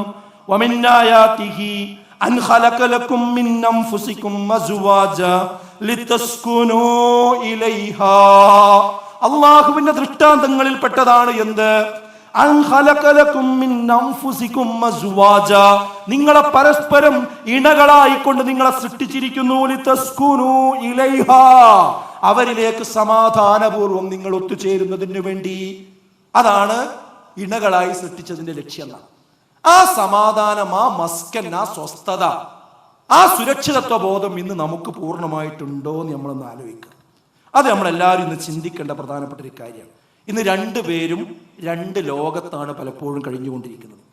ഒരേ റൂമിൽ കടന്നുറങ്ങുന്ന രണ്ടുപേരും അങ്ങോട്ടും ഇങ്ങോട്ടും തിരിഞ്ഞു കിടന്ന് മൊബൈൽ നോക്കി, അവൾ അവളുടെ ലോകത്തും അവൻ അവൻ്റെ ലോകത്തും, അങ്ങനെ മൊബൈലിൽ അവരവരായിട്ട് ബന്ധപ്പെട്ട വേറെ ആരോടെങ്കിലും സംസാരിച്ചും കമൻറ്റ് പറഞ്ഞും അങ്ങനെ അങ്ങോട്ട് ഉറക്കത്തിലേക്ക് പോകുന്ന ഒരവസ്ഥ ഇന്ന് വീടുകളിൽ വർദ്ധിച്ചു കൊണ്ടിരിക്കുന്നുണ്ട്. എന്തിനധികം കുറച്ചൊരു പ്രായമായി കഴിഞ്ഞാൽ, പ്രായമൊന്നും ആകട്ടെ ഒരു മധ്യവയസ്സായി കഴിഞ്ഞാൽ ഇന്ന് പല ആളുകളും തമ്മിൽ ലൈംഗിക ബന്ധം പോലും വിച്ഛേദിക്കപ്പെടുന്ന അവസ്ഥ കേരളത്തിൽ വർദ്ധിക്കുന്നുണ്ട് എന്നാണ് കണക്ക്. ഇന്ന് ഈ പോക്സോ കേസിൽ പിടിക്കപ്പെടുന്ന പല ആളുകളുടെയും പ്രായം നോക്കൂ നിങ്ങൾ. പുരുഷന്മാരുടെ പ്രായം 50 വയസ്സ്, 55 വയസ്സ്, 60 വയസ്സ് ഉള്ള ആളുകൾ കൂടുതലായി പെട്ടുകൊണ്ടിരിക്കുന്നു. ഇതിന് പല കാരണങ്ങളുണ്ട്. അതിലൊരു കാരണം എന്താ? ഈ സമയങ്ങളാകുമ്പോൾ ആണിനെ സംബന്ധിച്ചിടത്തോളം അവന് ലൈംഗിക ആവശ്യങ്ങൾ നിർവഹിക്കാൻ ആവശ്യമുണ്ടാവും. പക്ഷെ സ്ത്രീകൾക്ക് അതിനോട് താല്പര്യമില്ലാത്തൊരവസ്ഥ വളരെ വേഗത്തിൽ വന്നുകൊണ്ടിരിക്കുകയാണ്. അങ്ങനെ കുടുംബമായി ഒന്നിച്ച് ജീവിക്കുന്നുണ്ട്, പക്ഷെ ഈ ബന്ധം നടക്കുന്നില്ല. സ്വാഭാവികമായും പുരുഷൻ അതിന്റെ മറ്റു വഴികൾ തേടും. അവിടെയാണ് കുടുംബം ഛിന്ന ഭിന്നമാകുന്നത്, പ്രശ്നങ്ങൾ ഉണ്ടാകുന്നത്. അതുകൊണ്ട് ഈ രംഗത്തും പ്രത്യേക ശ്രദ്ധ വേണം. ഒരു കുടുംബ സമ്മേളനം എന്ന് പറഞ്ഞാൽ എന്തെങ്കിലും പറഞ്ഞ് പിരിഞ്ഞു പോവുക എന്നുള്ളത്, ഞാൻ അത് കുറച്ച് ഉള്ളിലേക്ക് ഇറങ്ങി പറയുന്നത് ഈ പ്രശ്നങ്ങൾ സമൂഹത്തിലുള്ളത് കൊണ്ടാണ്. ഇതൊക്കെ നടക്കണം. ഒരു ഭാര്യ ഭർത്താവ് എന്ന് പറഞ്ഞാൽ അവരെ ഒന്നിച്ച് ജീവിക്കാൻ കഴിയണം, ഒന്നിച്ച് അവരുടെ ശാരീരിക ബന്ധങ്ങൾ നടക്കണം. ഇതൊക്കെ ഹൃദ്യമായി മുന്നോട്ട് പോകുമ്പോഴാണ് ഒരു നല്ല ബന്ധം നമ്മുടെ ജീവിതത്തിൽ ഉണ്ടാവുകയുള്ളൂ എന്ന് നമ്മൾ കൃത്യമായിട്ട് മനസ്സിലാക്കണം. ഇല്ലെങ്കിൽ എന്താ സംഭവിക്കുക? അശ്ലീല സൈറ്റുകളുടെ അടിമകളായി മാറും ഭർത്താക്കന്മാര്, അല്ലെങ്കിൽ ഭാര്യമാർ അതിന്റെ അടിമകളായി മാറും. പഴയ സ്കൂളിലും കോളേജിലൊക്കെ ഉണ്ടായിരുന്ന BEdനും TTCക്കൊക്കെ പഠിച്ചിരുന്ന ആ ബാച്ചുകളുടെ കാര്യങ്ങൾ ഉഷാറാക്കും, ആ ഗ്രൂപ്പിൽ സജീവാകും. സ്വന്തം ഭാര്യനോട് വർത്താനം പറയുന്നതിലേറെ അവിടെ ആയിരിക്കും വർത്താനം പറയുന്നത്. സ്വന്തം ഭർത്താവിനോട് സംസാരിക്കുന്നതിലധികം ആ ഗ്രൂപ്പിലായിരിക്കും ഇരുന്ന് സംസാരിക്കുക. ഇതൊക്കെ സംഭവിക്കുന്നത് അതുകൊണ്ടാണ്. അവസാനം എന്ത് സംഭവിക്കുന്നു? 2ഉം 3ഉം മക്കളുള്ള ചില ഉമ്മമാര് കണ്ടവന്റെ കൂടെ ആ കുട്ടികളൊക്കെ അവിടെ തനിച്ചാക്കി ഇറങ്ങിപ്പോകുന്ന സ്വഭാവങ്ങൾ. നമ്മളെല്ലാവരും മൂക്കത്ത് വിരൽ നോക്കി, എങ്ങനെയാണ് ആ സ്ത്രീക്ക് അതിന് തോന്നിയത്? അത് ഒരു ദിവസം കൊണ്ടിരിക്കുന്ന തീരുമാനമല്ല. ഈ ഓൺലൈനിലൂടെ രാവും പകലും ഇരുന്ന് ചാറ്റ് ചെയ്തിട്ടുള്ളതാണ് ബന്ധമാണ്. ഇതൊക്കെ സംഭവിക്കുന്നത് എന്തുകൊണ്ടാ? ഈ അടുത്ത ബന്ധങ്ങൾ പരസ്പരം പരാജയപ്പെടുമ്പോഴാണ്. പരസ്പരം സംസാരിക്കാൻ സമയം കാണണം. എനിക്കതാ പറയണം. ഇന്നത്തെ ഫാമിലി കോൺഫറൻസ് കഴിഞ്ഞിട്ട് നമ്മൾ എടുക്കേണ്ട തീരുമാനം, നമ്മളെ ഭാര്യ ഭർത്താവും തമ്മിൽ നല്ല ബന്ധമാണോ എന്ന് ഉറപ്പിക്കാൻ ഒറ്റ കാര്യം ഞാൻ പറയാം. നിങ്ങൾ എപ്പോഴാണ് പരസ്പരം സംസാരിക്കാൻ ഒരു സമയം കണ്ടിട്ടുള്ളത്? അതെപ്പോഴായിക്കോട്ടെ, ഒരു സമയം തീർച്ചയായിട്ടും നമ്മൾ കാണണം. എന്താ പറയാനുള്ളത്? നിങ്ങളൊരു കച്ചവടക്കാരനാണെങ്കിൽ അന്ന് രാവിലെ മുതൽ വൈകുന്നേരം വരെ ഉണ്ടായ പ്രധാന കാര്യങ്ങൾ, അനുഭവങ്ങൾ നിങ്ങളെ ഭാര്യയോട് പറയണം. ഭാര്യ അത് കേൾക്കാൻ നല്ല സൗമനസ്യത്തോടു കൂടി ക്ഷമ കാണിക്കണം. അതുപോലെ ഭാര്യക്ക് അന്നന്ന് വീട്ടിലുണ്ടായ സംഭവങ്ങൾ, കാര്യങ്ങൾ, വന്നുപോയ വിരുന്നുകാർ, അവിടെ ഉണ്ടായ പ്രയാസങ്ങൾ, അവരുടെ ദുഃഖങ്ങൾ, അത് അവൾക്ക് പറയാനുണ്ടാകും. അത് കേൾക്കാനുള്ള ക്ഷമ ഭർത്താവും കാണിക്കണം. അങ്ങനെ രണ്ടുപേരും പരസ്പരം സംസാരിക്കുക എന്നത് ഇന്ന് ഏറ്റവും പ്രധാനപ്പെട്ട ഒരു കാര്യമാണ്. ദുഃഖങ്ങൾ പങ്കുവെക്കുക എന്നത് പ്രധാനപ്പെട്ട കാര്യമാണ്. പരസ്പരം പരിഗണിക്കുക എന്നത് പ്രധാനപ്പെട്ട വിഷയമാണ്. വിശുദ്ധ ഖുർആൻ പറഞ്ഞല്ലോ, ഹുന്ന ലിബാസുൽ ലക്കും വഅൻതും ലിബാസുൽ ലഹുന്ന. അവർ നിങ്ങൾക്ക് വസ്ത്രങ്ങളാണ്, അവൾ നിങ്ങളുടെയും വസ്ത്രമാണ്. അങ്ങോട്ടും ഇങ്ങോട്ടും വസ്ത്രങ്ങളെ പോലെയാണ്. എന്തൊരു മനോഹരമായ ഉപമയാണത്. വസ്ത്രം എന്ന് പറഞ്ഞാൽ എന്താ? അതൊരു സൗന്ദര്യത്തിന്റെ അടയാളമാണ്. ഭാര്യ ഭർത്താവിന്റെ സൗന്ദര്യമാണ്. അതുപോലെ തന്നെ തിരിച്ചും സൗന്ദര്യമാണ്. പിന്നെയോ ആ വസ്ത്രം എന്ന് പറയുന്നത് സംരക്ഷണത്തിന്റെ ഒരു അടയാളമാണ്. തണുപ്പിൽ നിന്ന് നമ്മളെ സംരക്ഷിക്കും, ചൂടിൽ നിന്ന് നമ്മളെ സംരക്ഷിക്കും. അതേപോലെ ഭാര്യ ഭർത്താവിനെ, ഭർത്താവ് ഭാര്യയെ എല്ലാവിധ പ്രശ്നങ്ങളിൽ നിന്നും സംരക്ഷിച്ചു നിർത്തുന്ന ഒരവസ്ഥയുണ്ടാകും അല്ലേ? ആ ഒരു വസ്ത്രം എന്ന് പറയുന്നത് വേറെയും ഒരുപാട് അനുകൂല ഘടകങ്ങളുണ്ട്. നമ്മുടെ ന്യൂനതകൾ മറച്ചു വെക്കുന്നതാണ് വസ്ത്രം. നമ്മുടെ ശരീരത്തിൽ വല്ല അഴിവുകളുമുണ്ട് എങ്കിൽ, ന്യൂനതകളുമുണ്ട് എങ്കിൽ അത് മറച്ചു വെക്കുന്നതാണ് നമ്മുടെ വസ്ത്രം. അതേപോലെ ഭർത്താവിന്റെ എന്തെങ്കിലും ആ നിലക്കുള്ള ന്യൂനതകൾ ഉണ്ടെങ്കിൽ അത് മറച്ചു വെക്കേണ്ടവളാണ് ഭാര്യ. അതുപോലെ തന്നെ ഭാര്യയുടെ എന്തെങ്കിലും ന്യൂനതകൾ ഉണ്ടെങ്കിൽ അത് മറച്ചു വെക്കേണ്ടവനാണ് ഭർത്താവ്. അങ്ങനെ പരസ്പരം ഉൾക്കൊണ്ടുകൊണ്ട് മുന്നോട്ട് പോകുന്ന ഹൃദ്യമായ ഒരു ബന്ധമാണ് അവർക്കിടയിൽ ഉണ്ടാകേണ്ടത്. അപ്പോ ഈ രണ്ടാമത്തെ കാര്യം നമ്മൾ എല്ലാവരും ശ്രദ്ധിക്കുക. പരസ്പരം നല്ല ബന്ധത്തോടു കൂടി പോവുക.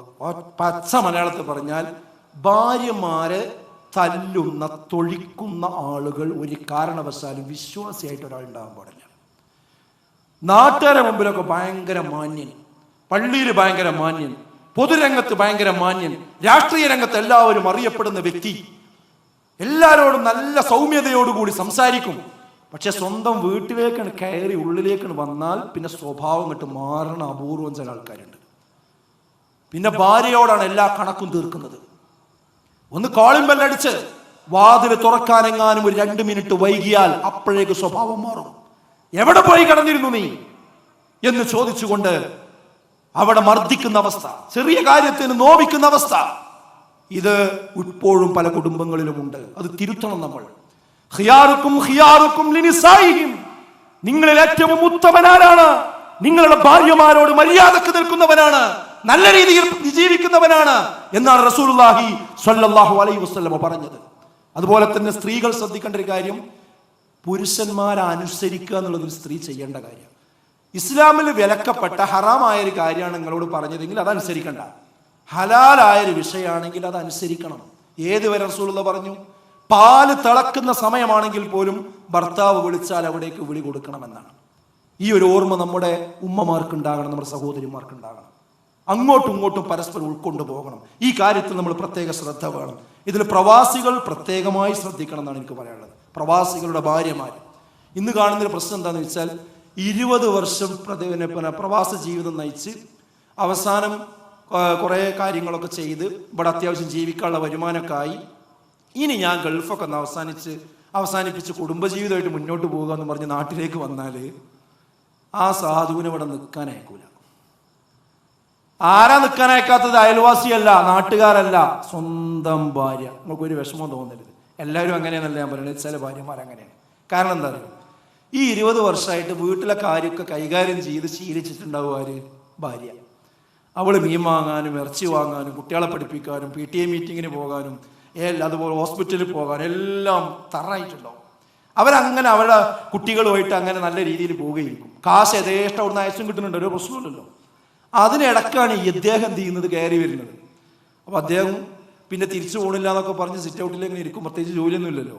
അപ്പോൾ കുട്ടിയുടെ PTA മീറ്റിങ്ങിന് കത്ത് വന്നിട്ടുണ്ട്, എന്നാൽ ഞാൻ പോകാമെന്നും പറഞ്ഞ് കുട്ടിനെയും വണ്ടി കയറ്റി പോകാൻ നോക്കുമ്പോൾ ഇവള് പറയുന്നത്, നിങ്ങൾക്ക് അതിനാ മാഷന്മാരെയൊക്കെ അറിയുമോ?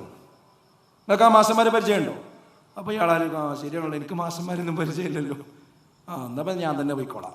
അപ്പം എന്ത് ചെയ്തു? അയാളവിടെ ഇരിക്കുക, പിന്നെ മൂപ്പത്തിരി പോവുക അല്ലേ? അതേമാതിരി സാധനം വാങ്ങാൻ വേണ്ടി, ഇറച്ചി വാങ്ങാൻ വേണ്ടി പോവുകയാണെങ്കിൽ നിങ്ങൾക്ക് ഏതാ കട എന്നറിയോ?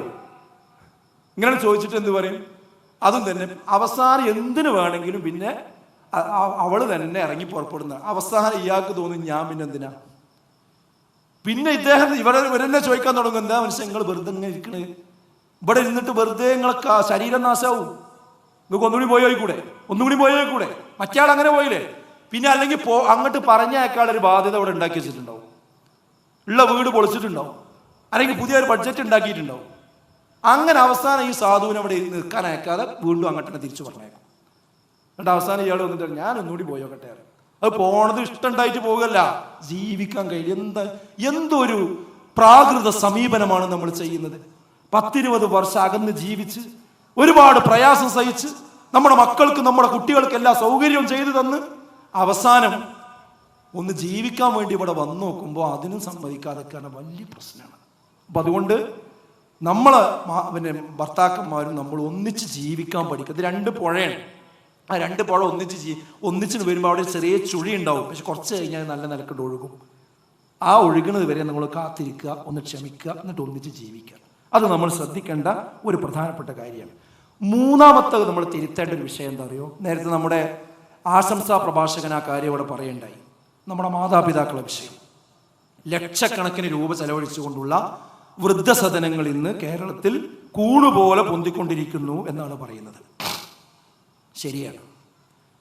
ഈ വൃദ്ധസദനങ്ങൾ പെരുകുന്നുവെന്നത് ഒരു പുരോഗമനത്തിൻ്റെ അടയാളമല്ല, അത് അധോഗതിയുടെ അടയാളമാണ്. പക്ഷേ ഇന്നതൊരു പുരോഗതിയുടെ അടയാളമായിട്ടാണ് പറയുന്നത്. അടുത്ത് ഒരു ചലച്ചിത്ര സംവിധായകൻ മരണപ്പെട്ടു. നിങ്ങൾക്ക് ഓർമ്മ ഉണ്ടാവും. അദ്ദേഹം മരണപ്പെട്ടപ്പോൾ ഒരു ഓൾഡ് ഏജ് ഹോമിൽ വെച്ചുകൊണ്ടാണ് അദ്ദേഹം മരിച്ചത്. അപ്പോൾ നമ്മളെല്ലാവരും വിചാരിച്ചു അദ്ദേഹത്തിന് ഭാര്യയും മക്കളും കുട്ടികളൊന്നും ഇല്ല, ഒറ്റയാണ്, അതുകൊണ്ടായിരിക്കുമല്ലോ ഒരു ഓൾഡ് ഏജ് ഹോമിൽ കൊണ്ടുവന്നാക്കിയിരിക്കുകയാണ്. പക്ഷേ വാർത്തയിൽ പിന്നെ വായിക്കാൻ പറ്റിയത് എന്താ വെച്ചാൽ, നാളെയാണ് ശവസംസ്കാര ചടങ്ങ് ഉണ്ടാവുക. പിന്നെ ചെന്നൈയിൽ നിന്ന് ഭാര്യയും മകനും 2 പേരും അവിടെ ജോലിയാണ്. അവർ വന്ന ശേഷമാണ് ശവമെടുക്കുള്ളൂ. അപ്പോഴാണ് ഭാര്യ മക്കളൊക്കെ ഉണ്ടെന്ന് മനസ്സിലാകുന്നത്. 7 കൊല്ലമായിട്ട് അദ്ദേഹം ഇവിടെയാണ് താമസിക്കുന്നത്. അപ്പം എന്താ വിഷയം? ഇപ്പോൾ ഭാര്യയും കുട്ടികളൊക്കെ ഉള്ളവരും ഓൾഡ് ഏജ് ഹോമിൽ കൊണ്ടുപോയാക്കുക എന്നുള്ളത് ഒരു രീതിയായി മാറിയിരിക്കുകയാണ്. ഇതിന്ന് നമ്മളാളുകളെയും ബാധിക്കുന്ന ചില ലക്ഷണങ്ങൾ കണ്ടുകൊണ്ടിരിക്കുന്നുണ്ട്. ചില ആളുകൾ ചോദ്യങ്ങൾ ചോദിക്കാൻ തുടങ്ങിയിട്ടുണ്ട്. ഞാൻ അമേരിക്കയിലാണ്, കുടുംബസമേതം അവിടെയാണ്, വീട്ടിൽ നോക്കുന്നത്, ഇവിടെ വാപ്പ മാത്രമേ ഉള്ളൂ. അപ്പോൾ ഞാൻ വാപ്പാക്ക് എല്ലാ സൗകര്യവും ചെയ്തുകൊണ്ടൊരു സ്ഥലത്താക്കണതിന് വല്ല പ്രശ്നമുണ്ടോന്നൊക്കെ ആൾക്കാർ ചോദിച്ചു തുടങ്ങിയിട്ടുണ്ട്. ഇപ്പോൾ എനിക്ക് അത്തരം ആൾക്കാരോട് തിരിച്ചു ചോദിക്കാനുള്ളൊരു കാര്യം എന്തായാലും, ആ ചോദ്യങ്ങളെ വാപ്പാനോട് തന്നെ ചോദിക്കുക, ഉമ്മാനോട് തന്നെ ചോദിക്കുക. ഇത്ര കോടി രൂപ കൊടുത്ത് ഉപ്പ ഇനി നമ്മളെ വീട്ടിലൊന്നുമില്ലാത്ത 5 സ്റ്റാർ സൗകര്യമുള്ളൊരു സ്ഥലമുണ്ട്, അവിടെ നിങ്ങളാക്കട്ടെ ഞാൻ എന്ന് ചോദിച്ചാൽ അവർ പറയുന്ന വർത്താനം എന്താ അറിയോ? എനിക്ക് എത്രയായിട്ട് എനിക്കാണ്ട് പോകണ്ടെന്ന് പറയും. ഇതാ പറയാ. ആ ഉത്തരമാണ് നമ്മൾ സ്വീകരിക്കേണ്ടത്. കാരണം അതൊന്നുമല്ല, സൗകര്യം എന്ന് പറയുന്നത് മനസ്സിന്റെ തൃപ്തിയാണ്. അത് സ്വന്തം കുടുംബത്തിൽ നിന്ന് കിട്ടാൻ, നമ്മുടെ മക്കളിൽ നിന്ന് കിട്ടണം. അത് നഴ്സന്മാരേക്കൊന്നും ആൾക്കാരെയൊന്നും കിട്ടിയാൽ പോരാ. അപ്പോൾ 3 ഓപ്ഷനാണ് ഇവിടെ ഉള്ളത്. പ്രായമായ ആളുകൾ പ്രായമായി കഴിഞ്ഞാൽ മക്കളുണ്ടോ? ഒന്നാമത്തെ ഓപ്ഷൻ എന്താണെന്നറിയോ? ആ മക്കൾ തന്നെയാണ് അവരെ പരിചരിക്കേണ്ടത്. അതവരെ മതപരമായ ബാധ്യതയാണ്. എന്നാൽ ഒരു മകനേ ഉള്ളൂ, ഒന്നും ചെയ്യാൻ കഴിയണില്ല, അവൻ ഒറ്റയ്ക്ക് ഇവരെ എടുത്ത് പൊന്തിക്കാൻ കഴിയുന്നില്ല, പ്രയാസമാണ്. അപ്പോൾ ഒരു നേഴ്സിനെ വിളിക്കാം, അവർക്ക് ശമ്പളം കൊടുക്കാം, അവരെയും കൂടി കൂടെ സഹായത്തിന് കൂട്ടാം. എന്നാലും നമ്മളൊരു മകനായി മകളായി നമ്മളവിടെ ഉണ്ടാകണം. അവരെ നമുക്ക് സഹായിക്കാൻ കൂട്ടാം. പക്ഷെ നമ്മളെ കൊണ്ട് മാത്രം കഴിയാത്തത് കൊണ്ടാണ്, കുറച്ച് തടിയുള്ള ആളാണ്, എടുത്ത് പൊന്തിക്കാൻ കഴിയാത്തത് കൊണ്ടാണ്. അതിന് പ്രശ്നമില്ല. അതാണ് രണ്ടാമത്തെ ഓപ്ഷൻ. വീട്ടിൽ തന്നെ ഒരാളെ വിളിച്ചുകൊണ്ട് സഹായത്തിന് കൊണ്ടുവന്ന് നമ്മൾ തന്നെ അവരെ പരിചരിക്കുക. ഇനി ഒരു മകനുമില്ല, ഒരു മകളുമില്ല, ഒരാൾ ഒറ്റക്കാണ്, അയാളെ കൊണ്ടുപോകാൻ കുടുംബങ്ങളുമില്ല. അങ്ങനത്തെ ഒരു സാഹചര്യം ഉണ്ടെങ്കിൽ അവർക്കുള്ളതാണ് ഓൾഡ് ഏജ് ഹോം. മനസ്സിലായോ? അവരെ നമുക്ക് ഓൾഡ് ഏജ് ഹോം കൊണ്ടുപോയാക്കാൻ കാരണം ആരും നോക്കല്ല, വേറെന്താ മാർഗം? പക്ഷെ ഇന്ന് സംഭവിക്കണത് എന്താ? മക്കൾ ഉണ്ടായിരിക്കെ, കുടുംബം ഉണ്ടായിരിക്കെ ആദ്യത്തെ ഓപ്ഷനായിട്ട് ഓൾഡ് ഏജ് ഹോം അന്വേഷിക്കുന്നു എന്നതാണ്. നേരത്തെ ഞാൻ പറഞ്ഞ ചർച്ച സോഷ്യൽ മീഡിയയിൽ വന്നപ്പോ മുസ്ലിം പ്ലാറ്റ്ഫോമിലുള്ള ഒരു വ്യക്തി എഴുതിയ ഒരു എഴുത്തുകാരൻ പറഞ്ഞത് എന്താണെന്നറിയോ? ഇനി മക്കളോടൊക്കെ പോയി പണി നോക്കാൻ പറയണം. നമ്മൾ അധ്വാനിച്ച കാശ് എന്ത് ചെയ്യുക? എവിടെയെങ്കിലും ഇൻവെസ്റ്റ് ചെയ്യുക, ഒരു ഓൾഡ് ഏജ് ഹോമിൽ കൊടുക്കുക, എന്നിട്ട് വയസ്സാവുമ്പോൾ അവിടെ പോയി കൂടുക, മക്കളെ നോക്കുക, മക്കളെ പിന്നാലെ നടക്കേണ്ട കാര്യമൊന്നുമില്ല. ഇതൊരു മുസ്ലിമായ ആളെ എഴുതിയതാണ്. കൾച്ചർ മാറാണ്, തിരുത്തേണ്ട കാഴ്ചപ്പാടാണിത്. വഖലാ റബ്ബുക അല്ലാ തഅ്ബുദൂ ഇല്ലാ ഇയ്യാഹു വബിൽ വാലിദൈനി ഇഹ്സാനാ. വഖലാ റബ്ബുക, അല്ലാഹു വിധിച്ചിരിക്കുന്നു, അല്ലാഹു മാത്രം നിങ്ങൾ ഇബാദത്ത് എടുക്കണമെന്ന്. പിന്നെ പറഞ്ഞത് എന്താ? വബിൽ വാലിദൈനി ഇഹ്സാനാ, നിങ്ങളുടെ മാതാപിതാക്കളോട് നിങ്ങൾ നന്മ ചെയ്യണം. ഇമ്മാ യബ്ലുഗന്ന ഇൻദകൽ കിബറ അഹദുഹുമാ ഔ കിലാഹുമാ, അവരിൽ ഒരാളോ രണ്ടുപേരുമോ വാർദ്ധക്യാവസ്ഥ എത്തിക്കഴിഞ്ഞ് നിങ്ങളുടെ അടുക്കലുണ്ട് എങ്കിൽ ഫലാ തഖുൽ ലഹുമാ ഉഫ്ഫിൻ, അവരോട് ഛേ എന്ന വാക്ക് പോലും നിങ്ങൾ പറഞ്ഞു പോകരുത്. വലാ തൻഹറുഹുമാ വഖുൽ ലഹുമാ ഖൗലൻ കരീമാ, അവരോട് വളരെ മാന്യമായ രീതിയിലായിരിക്കണം നിങ്ങൾ പെരുമാറേണ്ടത് എന്നാണ് വിശുദ്ധ ഖുർആൻ ഓർമ്മപ്പെടുത്തുന്നത്. അപ്പൊ ഇത് ചെയ്തുകൊണ്ടാണ് നമുക്ക് പുണ്യം നേടാനുള്ളത്. മാതാവിന്റെ കാൽച്ചുവട്ടിലാണ് സ്വർഗം എന്ന് പറയാനുള്ള കാരണം എന്താ? സ്വർഗം കിട്ടണമെങ്കിൽ ഇത് നോക്കണം. അല്ലാതെ എവിടെയെങ്കിലും പോയിരുന്ന് ഗൂഗിൾ പേ അയച്ചു കൊടുത്ത് ഈ ICU ബില്ലടക്കലല്ല എന്ത് മാതാപിതാക്കളുള്ള സ്നേഹം എന്ന് പറയുന്നത്. അതുകൊണ്ട് കുടുംബം എന്നുള്ളത് നമ്മൾ ശ്രദ്ധിക്കേണ്ട മൂന്നാമത്തെ ഒരു വിഷയം അതാണ്. നാലാമത്തെ ഒരു കാര്യം എന്ന് പറയുന്നത് എന്താ അറിയോ? നമ്മുടെ മക്കളെ നല്ല രീതിയിൽ നമ്മൾ വളർത്തണം. പ്രത്യേകിച്ച് ഈ വെക്കേഷൻ കാലഘട്ടത്തിൽ അവരോട് നമ്മൾ നീതി കാണിക്കണം. നീതി കാണിക്കുക എന്ന് പറഞ്ഞാൽ ഈ കുടുംബത്തിൽ പ്രശ്നം ഉണ്ടാകുന്നതിന്റെ ഒരു കാരണം എന്താണെന്നറിയോ? സ്വത്ത് ഭാഗം വെക്കുന്ന സമയത്ത് എല്ലാ മക്കൾക്കും ഒരേപോലെ അത് കൊടുക്കാത്ത ചില രക്ഷിതാക്കളുണ്ട്. ചില ആളുകളോട് പക്ഷപാതിത്വം കാണിക്കും.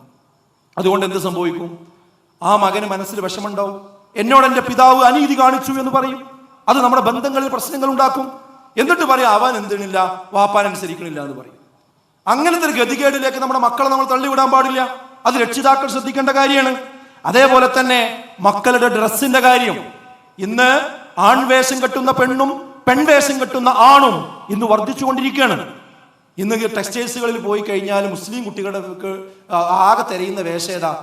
ഒരു നല്ല ടൈറ്റുള്ള ജീൻസ്, ഒരു കുപ്പായം, പിന്നെ തോളിൽ ഇങ്ങനെ ചുറ്റണ ഒരു ഷാളും. ഇതാണ് ഇപ്പൊ ഇസ്ലാമിന്റെ ഒരു ഹിജാബ് എന്ന് പറയുന്നത് എന്നാണ് പൊതുവെയുള്ള ധാരണ. ഇത് തിരുത്തണം സുഹൃത്തുക്കളെ. അള്ളാന്റെ റസൂല് പറഞ്ഞത് എന്താ?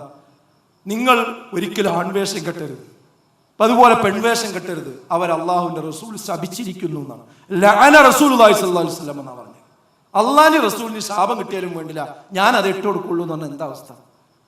ഇത് ഓരോരുത്തർ ഈ ടെക്സ്റ്റൈൽസുകാരാണോ നമ്മുടെ കാര്യം തീരുമാനിക്കേണ്ടത്? അപ്പൊ നമ്മൾ ഗൗരവത്തോടു കൂടി ശ്രദ്ധിക്കണം. ഒരിക്കലും തന്നെ വേഷം അങ്ങോട്ടും ഇങ്ങോട്ടും മാറുന്ന അവസ്ഥ ഉണ്ടാകരുത്. ആൺകുട്ടികളുടെ മുടിവെട്ടല് അള്ളാന്റെ റസൂല് പറഞ്ഞു കസ് ഉണ്ടാകരുത്. എന്താ കസ് എന്ന് പറഞ്ഞാൽ? ഒരു ഭാഗം ഇങ്ങനെ ചെത്തിയെടുക്കുക, ഒരു ഭാഗം നിർത്തുക. ഇന്ന് പല കുട്ടികളുടെയും മുടി അങ്ങനെയാണ് വെട്ടുന്നത്. ഇത് അള്ളാന്റെ റസൂല് നിഷേധിച്ചതാണ്, നിരോധിച്ചതാണ്. പക്ഷെ അത് വ്യാപിച്ചുകൊണ്ടിരിക്കുന്ന കാഴ്ചയാണ് നമ്മൾ കാണുന്നത്. അതുപോലെ തന്നെ ആരാണ് മഹറം എന്ന് നമ്മളെ കുട്ടികൾക്ക് പഠിപ്പിച്ചു കൊടുക്കണം. ലാ യഖ്ലുവന്ന റജുലുൻ ബിഇംറഅത്തിൻ വലാ തുസാഫിറന്ന ഇംറഅതൻ ഇല്ലാ മഅഹാ മഹറമിൻ. ഒരു മഹറമിന്റെ കൂടെയല്ലാതെ ഒരു പെണ്ണ് ദീർഘയാത്ര ചെയ്യാൻ പാടില്ല, ഒറ്റക്കാകാൻ പാടില്ല എന്നാണ്.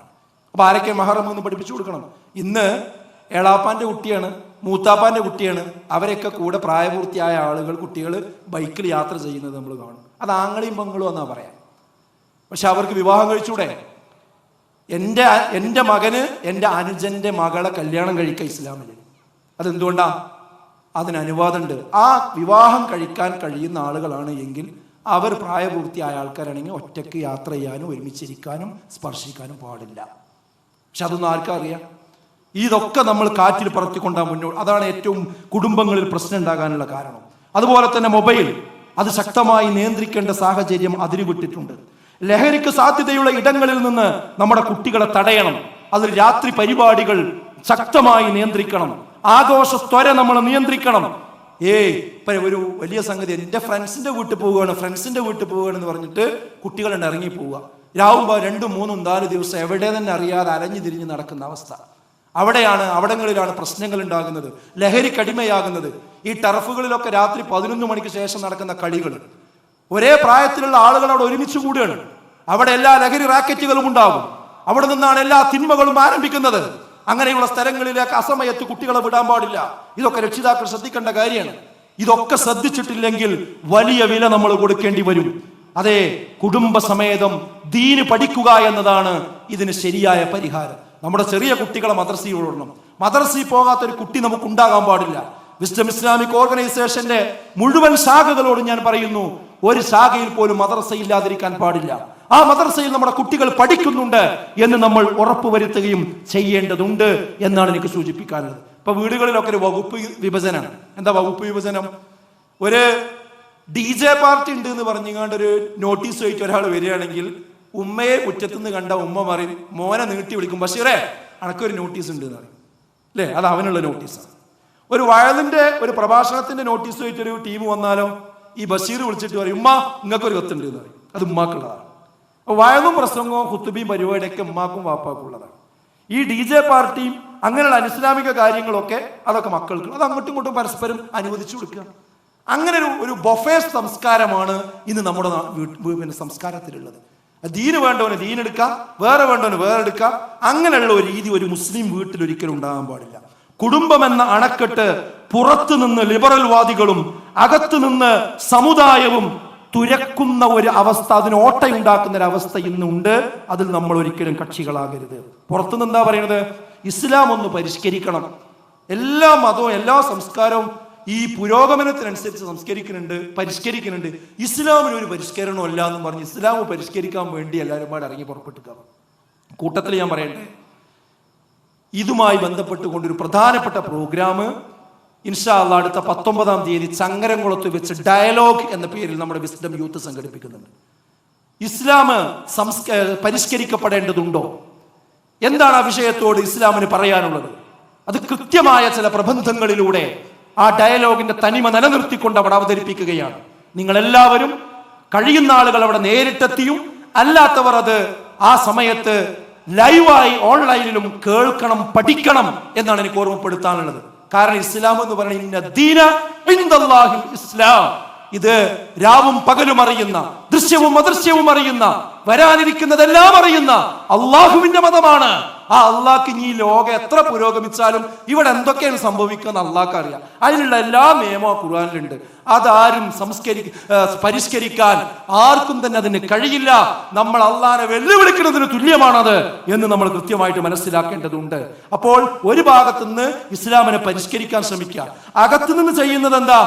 അതിനനുസരിച്ച് ഇസ്ലാമിന്റെ പ്രമാണങ്ങൾ എങ്ങനെ വളച്ച് ചാച്ച് എത്തിച്ചു കൊടുക്കുന്ന ഒരു സ്വഭാവം ചില സമുദായത്തിൽപ്പെട്ട ചില പണ്ഡിതന്മാരെന്ന് പറയുന്ന ആൾക്കാർ പോലും ചെയ്തു കൊടുക്കുന്നുണ്ട്. എന്താ? ഹദീസൊന്നും എല്ലാതൊന്നും അങ്ങനെ സ്വീകരിക്കാൻ പറ്റൂല.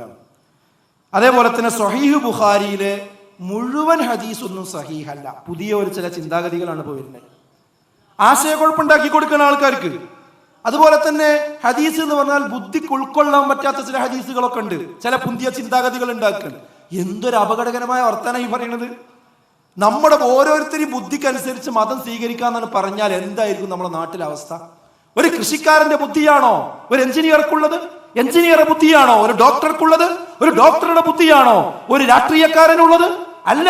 ഓരോരുത്തർക്കും തന്നെ അനുഭവങ്ങൾക്കനുസരിച്ചുകൊണ്ട് അവരുടെ അഭിപ്രായങ്ങളിൽ വ്യത്യാസമുണ്ടാകും. വിദേശ രാജ്യങ്ങളിൽ വിസിറ്റ് ചെയ്ത, യാത്ര ചെയ്ത ഒരാളുടെ കാഴ്ചപ്പാടല്ല ഒരു രാജ്യത്തിലേക്കും പോകാതെ ഈ ഒരു ശ്രീമൂല നഗരത്തിൽ മാത്രം ജീവിച്ച ഒരു സാധാരണക്കാരൻ ഉണ്ടാകുക. കാഴ്ചപ്പാടിൽ വ്യത്യാസങ്ങൾ ഉണ്ടാകും. അങ്ങനെ വ്യത്യസ്ത അഭിപ്രായങ്ങളുള്ള ചിന്താശേഷിയുള്ള മനുഷ്യന്മാര് ആയത്തും ഹദീസും മുന്നിൽ വെച്ചുകൊണ്ട് ഇത് ഇന്റെ ബുദ്ധിക്ക് പറ്റുന്നില്ല എന്ന് ഓരോരുത്തരും പറഞ്ഞാൽ എന്തായിരിക്കും ഇസ്ലാമിന്റെ കഥ? വളരെ ഗുരുതരമല്ല ഈ വിഷയം. അപ്പൊ ഒരു കാര്യം മനസ്സിലാക്കുക, അത് അള്ളാനെ വെല്ലുവിളിക്കുന്നതിന് തുല്യാണ്. കാരണം എന്താ? ഹായത്തും ഹദീസും വഹ്യാണ്. സംശയിക്കണ്ട, സ്വഹീഹായ ഹദീസുകൾ മുഴുവനും വഹ്യാണ്. അത് അള്ളാന്റെ അടുക്കൽ നിന്നതാണ്. ഇന്നാ നഹ്നു നസ്സൽന ദിക്റ ഫഇന്നാ ലഹു ലഹാഫിളൂൻ. ആ ദിക്റിനെ നാമാണ് ഇറക്കിയിരിക്കുന്നത്, അതിനെ നാം തന്നെ സംരക്ഷിക്കും എന്ന അല്ലാഹുവിന്റെ കൽപ്പനയാണ്. അതാ ദിക്ർ എന്ന് പറയുന്നതിൽ ഖുർആൻ ഉൾപ്പെടും, ഹദീസും ഉൾപ്പെടും, അഥവാ വഹയികൾ മുഴുവനും ഉൾപ്പെടും. അതൊരിക്കലും തന്നെ മാഞ്ഞു പോവുകയില്ല. അത് പരിഷ്കരിക്കേണ്ടതില്ല. അതാരുടെ ബുദ്ധിക്കും ഉൾക്കൊള്ളാൻ കഴിയാത്തതല്ല. പിന്നെ അമ്മക്ക് ഉൾക്കൊള്ളാൻ കഴിയാത്തത് നമ്മുടെ വിവരക്കേടുകൊണ്ടാണ്. ഇപ്പൊ ഇതിൽ അധ്യാപകന്മാർ ഇരിക്കുന്നുണ്ടാവും. അധ്യാപകന്മാർക്ക് അവരുടെ സർവീസ് നിയമങ്ങളുണ്ട്, KER, KSR ഒക്കെ. ആ നിയമം അറിയുന്ന അധ്യാപകരുണ്ടാവും, അറിയാത്ത അധ്യാപകരുണ്ടാവും. അറിയാത്ത അധ്യാപകർക്ക് ഭയങ്കര കൺഫ്യൂഷൻ ആയിരിക്കും. ആ കൺഫ്യൂഷൻ ഉണ്ട് എന്നുള്ളതിന്റെ പേരിൽ നിയമത്തിനാണോ തകരാറ്? അത് പഠിക്കാത്തതുകൊണ്ടാണ്.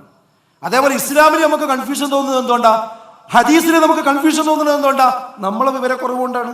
അത് നമ്മൾ പഠിക്കണതിന് മാർഗം. അല്ലാതെ എനിക്കത് മനസ്സിലാണില്ല, എന്റെ ബുദ്ധിക്ക് ഉൾക്കൊള്ളാൻ പറ്റുന്നില്ല എന്ന് പറഞ്ഞ് തള്ളാൻ നിന്നാൽ എന്തായിരിക്കും അവസ്ഥ? അപ്പൊ ഒരു ഭാഗത്ത് ലിബറൽ ആളുകള് മുസ്ലിം സൊസൈറ്റിയിലേക്ക് ഈ അതിവാദങ്ങളൊക്കെ കൊണ്ടുവരിക. അതാണ് ഒരു ഭാഗത്ത് നിന്ന് ഇങ്ങനെ തുരച്ചു കൊണ്ടുവരികയാണ്. ഉള്ളിൽ നിന്ന് എന്ത് ചെയ്യുക? ആ ശരി തന്നെയാണ്, നിങ്ങൾ പറയണതൊക്കെ ശരി തന്നെയാണ്, ആ ആയത്തൊന്നും ശരിയല്ല, ആ ഹദീസൊന്നും ശരിയല്ല. അതിൽ പ്രധാനപ്പെട്ട ഒരു കാര്യം ഞാൻ ഒരു ഉദാഹരണം പറഞ്ഞുതരാം. ഇപ്പൊ ഈ DJ പാർട്ടികൾ ഇന്ന് എല്ലായിടത്തും വർദ്ധിച്ചു വരുന്നുണ്ട്. ലൈറ്റ് ഓഫ് ആക്കുക, ആണും പെണ്ണും നിന്ന് ചാടുക, വലിയ മ്യൂസിക് ഇട്ട് ചാടുക. ഇതൊരു ഭാഗത്ത് ഇന്ന് മുസ്ലിം സമുദായത്തിലേക്ക് വന്നുകൊണ്ടിരിക്കുകയാണ്. വിവാഹത്തിൽ വരെ നമ്മളത് കണ്ടുകൊണ്ടിരിക്കുകയാണ്. വിവാഹം ഇന്ന് ആഭാസമായി മാറിക്കൊണ്ടിരിക്കുകയാണ്. അല്ലെ, വിവാഹത്തിന് ക്ഷണിച്ചു കഴിഞ്ഞാൽ ഒരു ഗാനമേളക്കാണോ ക്ഷണിച്ചത്, വിവാഹത്തിനാണോ ക്ഷണിച്ചത് എന്ന് അറിയാൻ കഴിയാത്തൊരവസ്ഥയാണ്. രണ്ടാൾ തമ്മിൽ അങ്ങോട്ടും ഇങ്ങോട്ടും ഒന്ന് സംസാരിക്കാൻ പോലും കഴിയുന്നില്ല. കാതടയ്ക്കുന്ന ശബ്ദത്തിലാണ് സംഗീതങ്ങൾ അവിടെ പൊട്ടിപ്പളർന്നുകൊണ്ടിരിക്കുന്നത്. ഇതൊരു ഭാഗത്ത്. അപ്പോഴാണ് മറുഭാഗത്ത് എന്ന് പറയുന്നത്, മ്യൂസിക് ഒന്നും എന്തല്ല, ഹറാമല്ല, അതൊക്കെ ഹലാലാണ്. അതിനുള്ള ഫത്വ ഒരു ഭാഗത്ത് നിന്ന് ഉണ്ടാക്കുക. എന്താ അല്ലാഹുവിന്റെ റസൂൽ പറഞ്ഞത്? റസൂലുള്ളാഹി സ്വല്ലല്ലാഹു അലൈഹി വസല്ലം കൃത്യമായി പറഞ്ഞു, ലയകൂനന്ന മിൻ ഉമ്മതി അഖ്വാമുൻ യസ്തഹില്ലൂന അൽഹിറ വൽ ഹരീറ വൽ ഖംറ വൽ മആസിഫ്. ലയകൂനന്ന മിൻ ഉമ്മതി അഖ്വാമുൻ. ലോകം മുന്നോട്ട് പോകുമ്പോ ഒരു വിഭാഗം ജനങ്ങൾ എന്റെ ഉമ്മത്തിൽ നിന്ന് വരും. എവിടെ നിന്നെങ്കിലും വരുമെന്നല്ല, എന്റെ ഉമ്മത്തിൽ നിന്ന് വരും. എന്താ അവരുടെ പ്രത്യേകത? യസ്തഹില്ലൂന, അവർ അനുവദനീയമാണെന്ന് വാദിക്കും, അവർ ഹലാലാണെന്ന് വാദിക്കും. അൽ ഹിറ വൽ ഹരീറ, അവർ വ്യഭിചാരത്തെയും പട്ടുവസ്ത്രത്തെയും, വൽ ഖംറ, അതുപോലെ തന്നെ ലഹരിയെയും അതൊന്നും കുഴപ്പമില്ല എന്ന് വാദിക്കും. പിന്നേതാ വാദിക്കുക? വൽ മആസിഫ്, വാദ്യോപകരണങ്ങൾ, സംഗീതോപകരണങ്ങൾ, അതും ഒരു തെറ്റല്ല, അതൊക്കെ ഹലാലാണ് എന്ന് വാദിക്കുന്ന ഒരു വിഭാഗം ഖിയാമത്ത് നാളിനോട് അടുക്കുമ്പോൾ ഉണ്ടാകുമെന്ന് അല്ലാഹുവിന്റെ റസൂൽ സ്വല്ലല്ലാഹു അലൈഹി വസല്ലമ താക്കീത് ചെയ്തിട്ടുണ്ട്. എന്നിട്ട് നിർഭയമായി ചില ആളുകൾ പറയാണെന്ത്, അതൊന്നും ഒരു കുഴപ്പമില്ല. അപ്പൊ ഒരു ഭാഗത്ത് ഇതൊക്കെ വരിക, മറുഭാഗത്ത് ഇസ്ലാമിലൊന്നും കുഴപ്പമില്ല എന്ന് പറഞ്ഞ് അതിന് വിധികൾ ഉണ്ടാക്കി കൊടുക്കുക. പിന്നെ നമ്മളെ കുട്ടികൾ പോയി ചാടാതിരിക്കും, പിന്നെ ആണും പെണ്ണും കൂട്ടി വരസാതിരിക്കോ, അവിഹിത ബന്ധങ്ങളിലേക്ക് പോകാതിരിക്കോ, അത് അവസാന ആത്മഹത്യകളിൽ എത്താതിരിക്കോ. എല്ലാത്തിന്റെ വഴികളും നമ്മൾ തന്നെ തുറന്നു കൊടുക്കുക. എന്നിട്ട് അതിൽ വിരൽ കടിക്കുകയും ചെയ്താൽ പിന്നെ നമ്മളെ കുറിച്ച് എന്തു പറയുമെന്ന് ഗൗരവപൂർവ്വം നമ്മൾ ആലോചിക്കേണ്ടതുണ്ട്. പിന്നെ പറയുന്ന ശാസ്ത്രമൊക്കെ ഇപ്പൊ പുരോഗമിച്ചു. അതുകൊണ്ട് ചില ആയത്തിലോ ഹദീസിലോ ഒക്കെ എന്ത് ചെയ്യുക, അതിനനുസരിച്ച് ചില മാറ്റങ്ങളൊക്കെ നമ്മൾ വരുത്താം. ചില നിയമങ്ങൾ കൊണ്ടുവരികയാണതൊക്കെ ഗുരുതരമാണ് സുഹൃത്തുക്കളെ. ഇത് ഒരു എക്സാമ്പിൾ ഞാൻ പറയാം. എന്താ, റസൂലുള്ളാഹി സ്വല്ലല്ലാഹു അലൈഹി വസല്ലമയുടെ കാലത്ത് ചന്ദ്രപ്പിറവി നോക്കാൻ വേണ്ടി പറഞ്ഞു, മാസപ്പിറവി നോക്കാൻ വേണ്ടി പറഞ്ഞിട്ടുണ്ട്. അതെന്തുകൊണ്ടാണെന്നറിയാം? അവർ പറയാണ്, പുതിയ വിശദീകരണമാണ്. എന്ത്, അന്ന് ഈ ശാസ്ത്രവും സാങ്കേതിക വിദ്യയും ബൈനോക്കുലറും സാധനം ഒന്നും കണ്ടുപിടിച്ചിട്ടില്ല. അന്ന് അത് കാണാൻ ശാസ്ത്രീയ സംവിധാനങ്ങളില്ല. അതുകൊണ്ടാണ് ആകാശത്തേക്ക് നോക്കാൻ പറഞ്ഞത്. എന്നാൽ ഇപ്പോഴോ പുരോഗമിച്ചു, നമ്മളൊക്കെ പുരോഗമിച്ചു, അതുകൊണ്ട് ഇനി നോക്കേണ്ടതില്ല എന്നാണ്. എന്താ റസൂലുള്ളാഹി പറഞ്ഞത്? ഫൈദാ റഅയ്തുമുൽ ഹിലാൽ, നിങ്ങൾ ഹിലാൽ കണ്ടാൽ, നിങ്ങൾ ഹിലാൽ കണ്ടാൽ, കണ്ടാൽ എന്നാണ് പറഞ്ഞത്. ഫസൂമു, നിങ്ങൾ നോമ്പ് നോൽക്കുവീൻ. വീണ്ടും പറഞ്ഞു വഇദാ റഅയ്തുമൂഹു, ആ ഹിലാലിനെ നിങ്ങൾ വീണ്ടും കണ്ടാൽ ഫാഫ്തിറു, ആ നോമ്പ് നിങ്ങൾ അവസാനിപ്പിക്കുകയും ചെയ്യുവീൻ. അപ്പൊ നോമ്പ് തുടങ്ങേണ്ടത് ഹിലാലിനെ കണ്ടുകൊണ്ടാണ്, നോമ്പ് അവസാനിപ്പിക്കേണ്ടത് മാസപ്പിറവി ദർശിച്ചുകൊണ്ടാണ്. ഇനിയോ ഹിലാല് കണക്ക് പ്രകാരം ചക്രവാളത്തിലുണ്ട്. 20 മിനിറ്റ് ഉണ്ട്, 30 മിനിറ്റ് ഉണ്ട്. സൂര്യൻ അസ്തമിച്ച ശേഷവും ഹിലാൽ അവിടെയുണ്ട്, കണക്ക് പ്രകാരമുണ്ട്. പക്ഷേ കാർമേഘം മൂടി, കണ്ടില്ല. എന്താ ചെയ്യേണ്ടത്? ഫൈൻ ഉമ്മ അലൈക്കും, അത് കാർമേഘം കൊണ്ട് മൂടിപ്പോയാൽ ഫഖ്തിറൂ ലഹു, നിങ്ങൾ 30 പൂർത്തീകരിക്കുക. അതിനർത്ഥം എന്താ? ചന്ദ്രൻ ചക്രവാളത്തിൽ കണക്കു പ്രകാരം ഉണ്ടായാൽ പോരാ. നമ്മൾ കണ്ണുകൊണ്ട് കണ്ടില്ല എങ്കിൽ അന്ന് 30 പൂർത്തീകരിച്ച് പിറ്റേ ദിവസം, അടുത്ത ദിവസം ഒന്നായി പ്രഖ്യാപിക്കണം. 29-നാണ് മാസം നോക്കാൻ പറഞ്ഞത്. അന്ന് മാസം നോക്കുമ്പോ കാർമേഘം കൊണ്ട് മൂടി. ഓർക്കുക, അവിടെ ചന്ദ്രൻ ഇല്ല എന്നല്ല പറഞ്ഞത്, ചന്ദ്രനുണ്ട്, പക്ഷേ കാർമേഘം കൊണ്ട് മൂടി. എന്നാൽ നിങ്ങൾ തൊട്ടടുത്ത ദിവസം 30ആയി നിങ്ങൾ കാണണം, എന്നിട്ട് അടുത്ത ദിവസം ഒന്നായി നിങ്ങൾ പ്രഖ്യാപിക്കണം എന്നാണ് റസൂലുള്ളാഹി സ്വല്ലല്ലാഹു അലൈഹി വസല്ലം പറഞ്ഞത്. ഈ വാദപ്രകാരമാണെങ്കിൽ അന്ന് തന്നെ റസൂലുള്ളാഹിക്ക് എന്ത് പറയാം? കാർമേഘം കൊണ്ട് മൂടിയാലും ചന്ദ്രൻ അവിടെ ഉണ്ട്, അതുകൊണ്ട് നിങ്ങൾ പിന്നെ നോമ്പ് തുടങ്ങിക്കോളി, അല്ലെങ്കിൽ ഈ പെരുന്നാൾ കഴിച്ചോളി എന്ന് പറഞ്ഞൂടെ? ഉണ്ടെങ്കിലും കാണണം.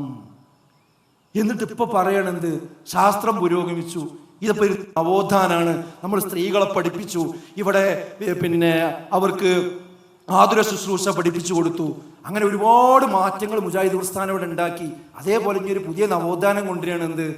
മാസപ്പിറവിയുടെ വിഷയത്തിൽ ഇനി ആകാശത്തേക്ക് നോക്കണ്ട, കലണ്ടർ നോക്കിയാൽ മതി. കണക്ക് ഇനി കണ്ണുകൊണ്ട് കാണണ്ട, കണക്കുകൊണ്ട് കണ്ടാൽ മതി മാസം എന്നൊരു പുതിയ വാദം, നൂതനമായ വാദം. ഇത് മുജാഹിദ് പ്രസ്ഥാനത്തിന് പരിചയമില്ലാത്തതാണ്. ഞാനിത് ആരെങ്കിലും ആക്ഷേപിക്കാൻ വേണ്ടി പറയുന്നതല്ല, നമ്മൾ ചിന്തിക്കാൻ വേണ്ടി ഞാൻ പറയണം.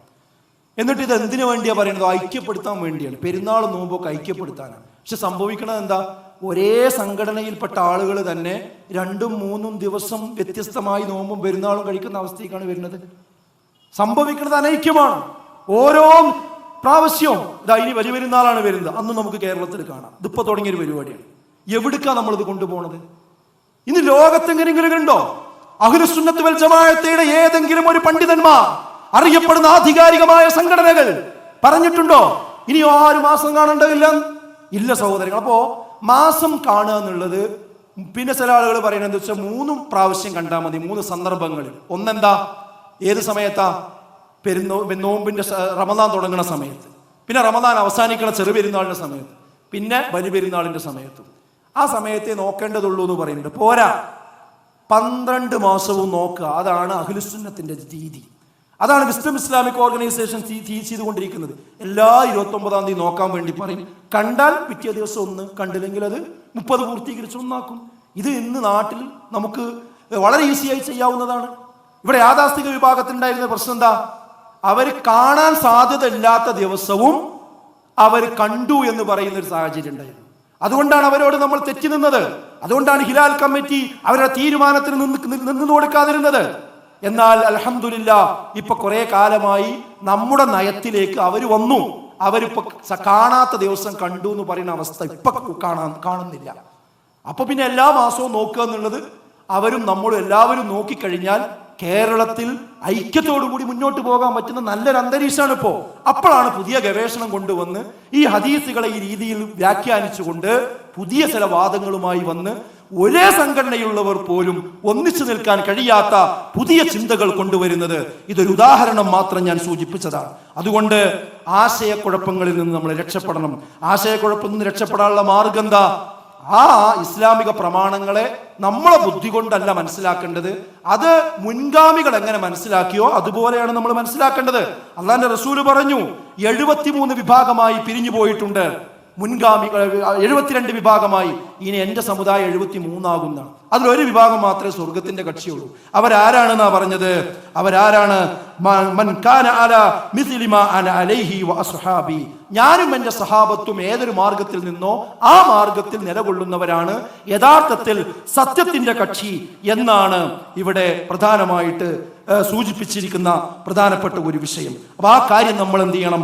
ഓർമ്മിക്കണം എന്നാണ് എനിക്ക് പറയാനുള്ളത്. അപ്പൊ നമ്മൾ എന്തൊരു വിഷയം, ആയത്തോ ഹദീസോ എന്ത് വന്നാലും നമ്മളെ ബുദ്ധി കൊണ്ട് അതിനൊരു വ്യാഖ്യാനം കൊടുക്കരുത് സുഹൃത്തുക്കളെ. അതിന് സഹാബത്തിന്റെ മാർഗം നമ്മൾ അവലംബിക്കുക. അതാണ് മുൻഗാമികളുടെ മാർഗം എന്ന് പറയുന്നത്. നിങ്ങൾ ഒറ്റ കാര്യം ഞാൻ പറഞ്ഞുതരാം, ഒരു ഉദാഹരണം മാത്രം.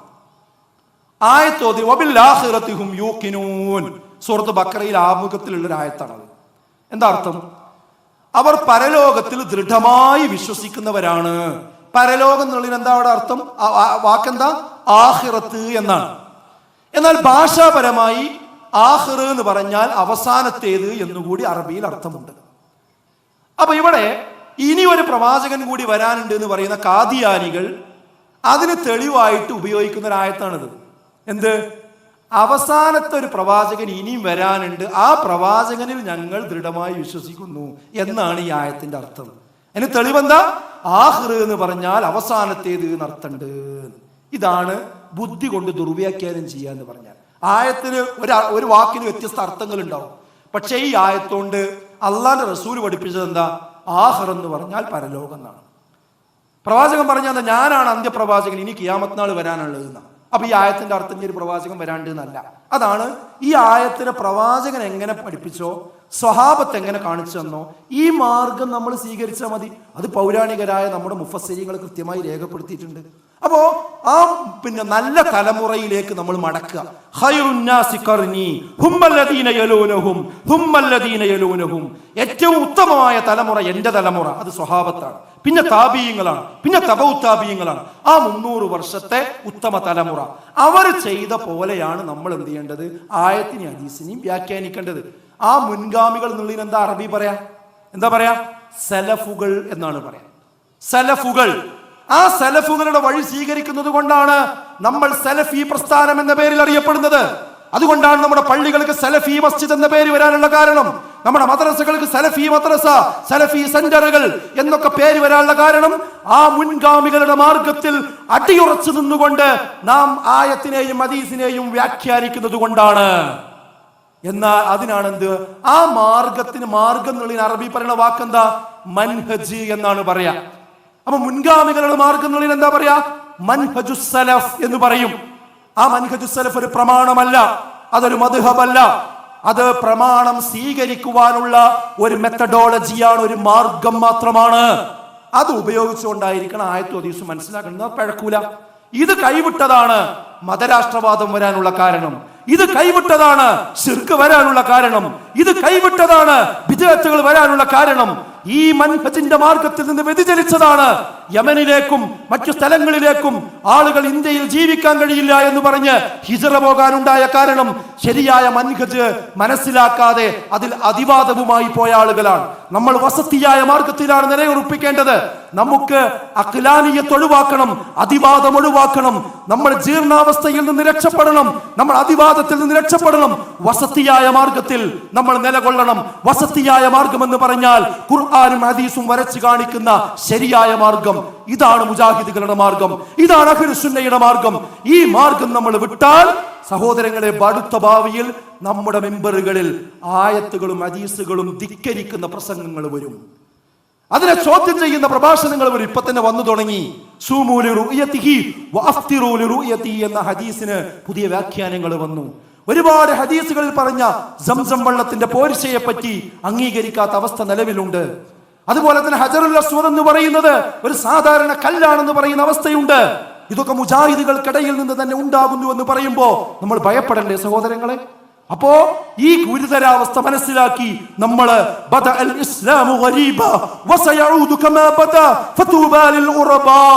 അല്ലാഹുവിന്റെ റസൂല് പറയാണ്, ഇസ്ലാം അപരിചിതമായിട്ടാണ് തുടങ്ങിയത്, അത് അപരിചിതാവസ്ഥയിലേക്ക് തന്നെ തിരിച്ചു പോകും.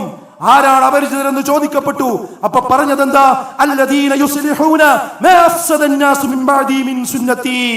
എന്റെ സുന്നത്തിനെ നശിപ്പിച്ച ആളുകളുണ്ട് ഇവിടെ, അതിൽ നിന്ന് അതിനെ നന്നാക്കിയെടുക്കുന്ന ആളുകളാണ് ഇസ്ലാഹ് നടത്തുന്ന ആളുകൾ, നന്നാക്കുന്ന ആളുകൾ.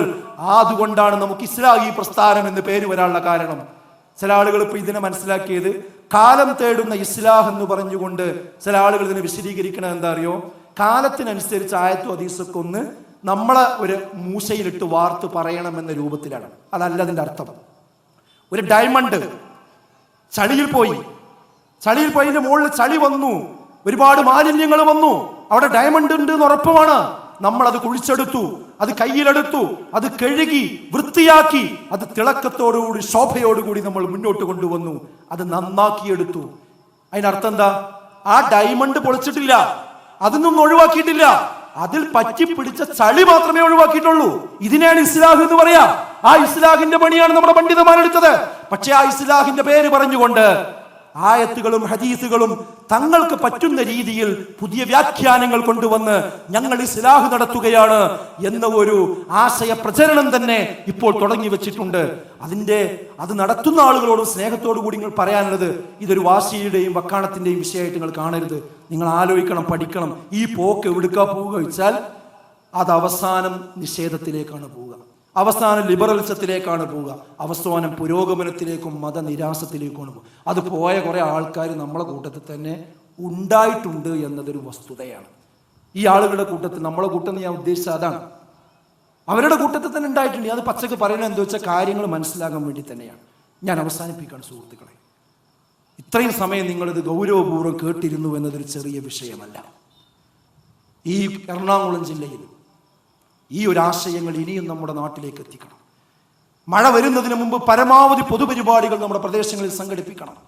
മഹല്ല് സമ്മേളനങ്ങൾ നമ്മുടെ പുതിയൊരു അജണ്ടയാണ്. ആ അജണ്ട വെച്ചുകൊണ്ട് മഹല്ലുള്ളിടത്തും ഇല്ലാത്തിടത്തുമൊക്കെ ഒരു മഹല്ല് കമ്മിറ്റിയുടെ ഉത്തരവാദിത്തം എന്ത്, മഹല്ല് നിവാസികളുടെ ബാധ്യതകൾ എന്ത് എന്ന് പഠിപ്പിക്കുന്ന ക്ലാസ്സുകളും പരിപാടികളും വേണം.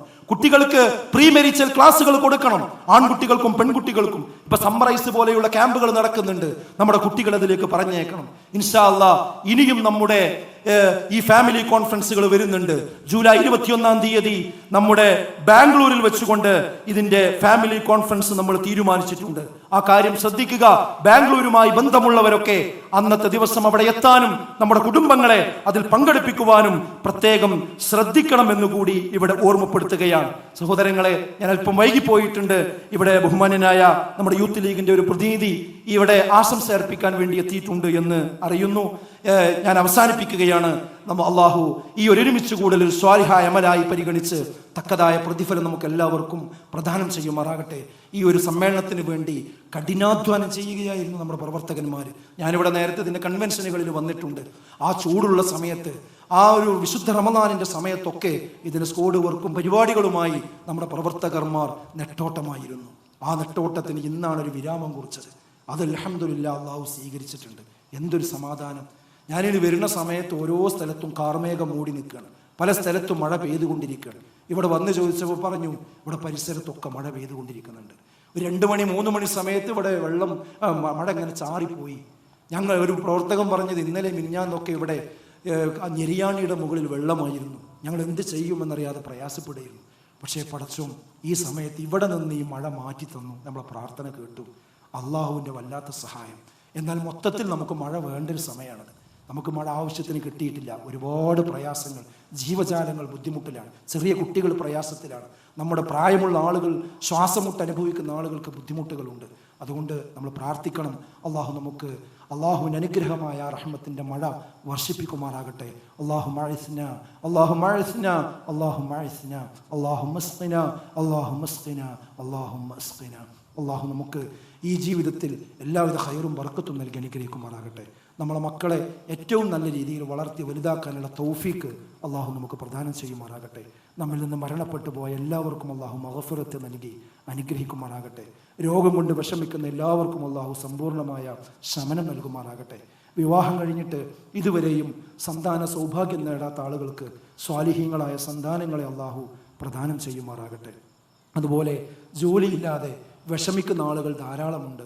വിദേശത്ത് നിന്ന് തിരിച്ചു വന്ന് ഇനി എന്ത് ചെയ്യണമെന്ന് അന്തം വിട്ട് നടക്കുന്ന ആളുകളുണ്ട്. അവർക്കൊക്കെ മഈശത്തിനുള്ള ഒരു വഴി അള്ളാഹു തുറന്നു കൊടുക്കുമാറാകട്ടെ. ചില കുടുംബങ്ങളിലൊക്കെ ചില അസ്വാരസ്യങ്ങളുണ്ട്, ചില പിണക്കങ്ങളുണ്ട്. അതൊക്കെ അള്ളാഹു പൂർണ്ണമായി നീക്കി കൊടുക്കുമാറാകട്ടെ. എല്ലാവരുടെ മനസ്സിനെയും അള്ളാഹു കൂടുതൽ കൂട്ടി ഇണക്കുമാറാകട്ടെ. എല്ലാ വിദ്വേഷവും വെറുപ്പും നമ്മുടെയൊക്കെ മനസ്സിൽ നിന്ന് അള്ളാഹു എടുത്ത് ഒഴിവാക്കുമാറാകട്ടെ. അതോടൊപ്പം നമ്മുടെ രാജ്യം ഒരു തെരഞ്ഞെടുപ്പിന് അഭിമുഖീകരിച്ചു കൊണ്ടിരിക്കുകയാണ്. ഈ രാജ്യം സമാധാനമുള്ള, നിർഭയത്വമുള്ള, ഈ ഒരു മതനിരപേക്ഷത നിലനിൽക്കുന്ന നല്ലൊരു അന്തരീക്ഷത്തോടുകൂടി രാജ്യത്തെ ഭരിക്കുന്ന നല്ലൊരു ഗവൺമെൻറ് ഇവിടെ ഉണ്ടാകണം. അതിന് അള്ളാഹു നമുക്ക് തൗഫീക്ക് നൽകി അനുഗ്രഹിക്കുമാറാകട്ടെ. ഇവിടെ അപരമത വിദ്വേഷം വിളമ്പുന്ന, വിദ്വേഷത്തിൻ്റെ വാക്കുകൾ ഭരണാധികാരികൾ തന്നെ ഇവിടെ വിഷപ്പുക തുപ്പിക്കൊണ്ടിരിക്കുന്ന ഈ ഒരു സാഹചര്യത്തിൽ അവരെ അള്ളാഹു പരാജയപ്പെടുത്തുമാറാകട്ടെ. നമ്മുടെ നാടിനെ അള്ളാഹു സംരക്ഷിക്കുമാറാകട്ടെ. ربنا آتنا في الدنيا حسنة وفي الآخرة حسنة وقنا عذاب النار آمين يا أرحم الراحمين. السلام عليكم ورحمة الله.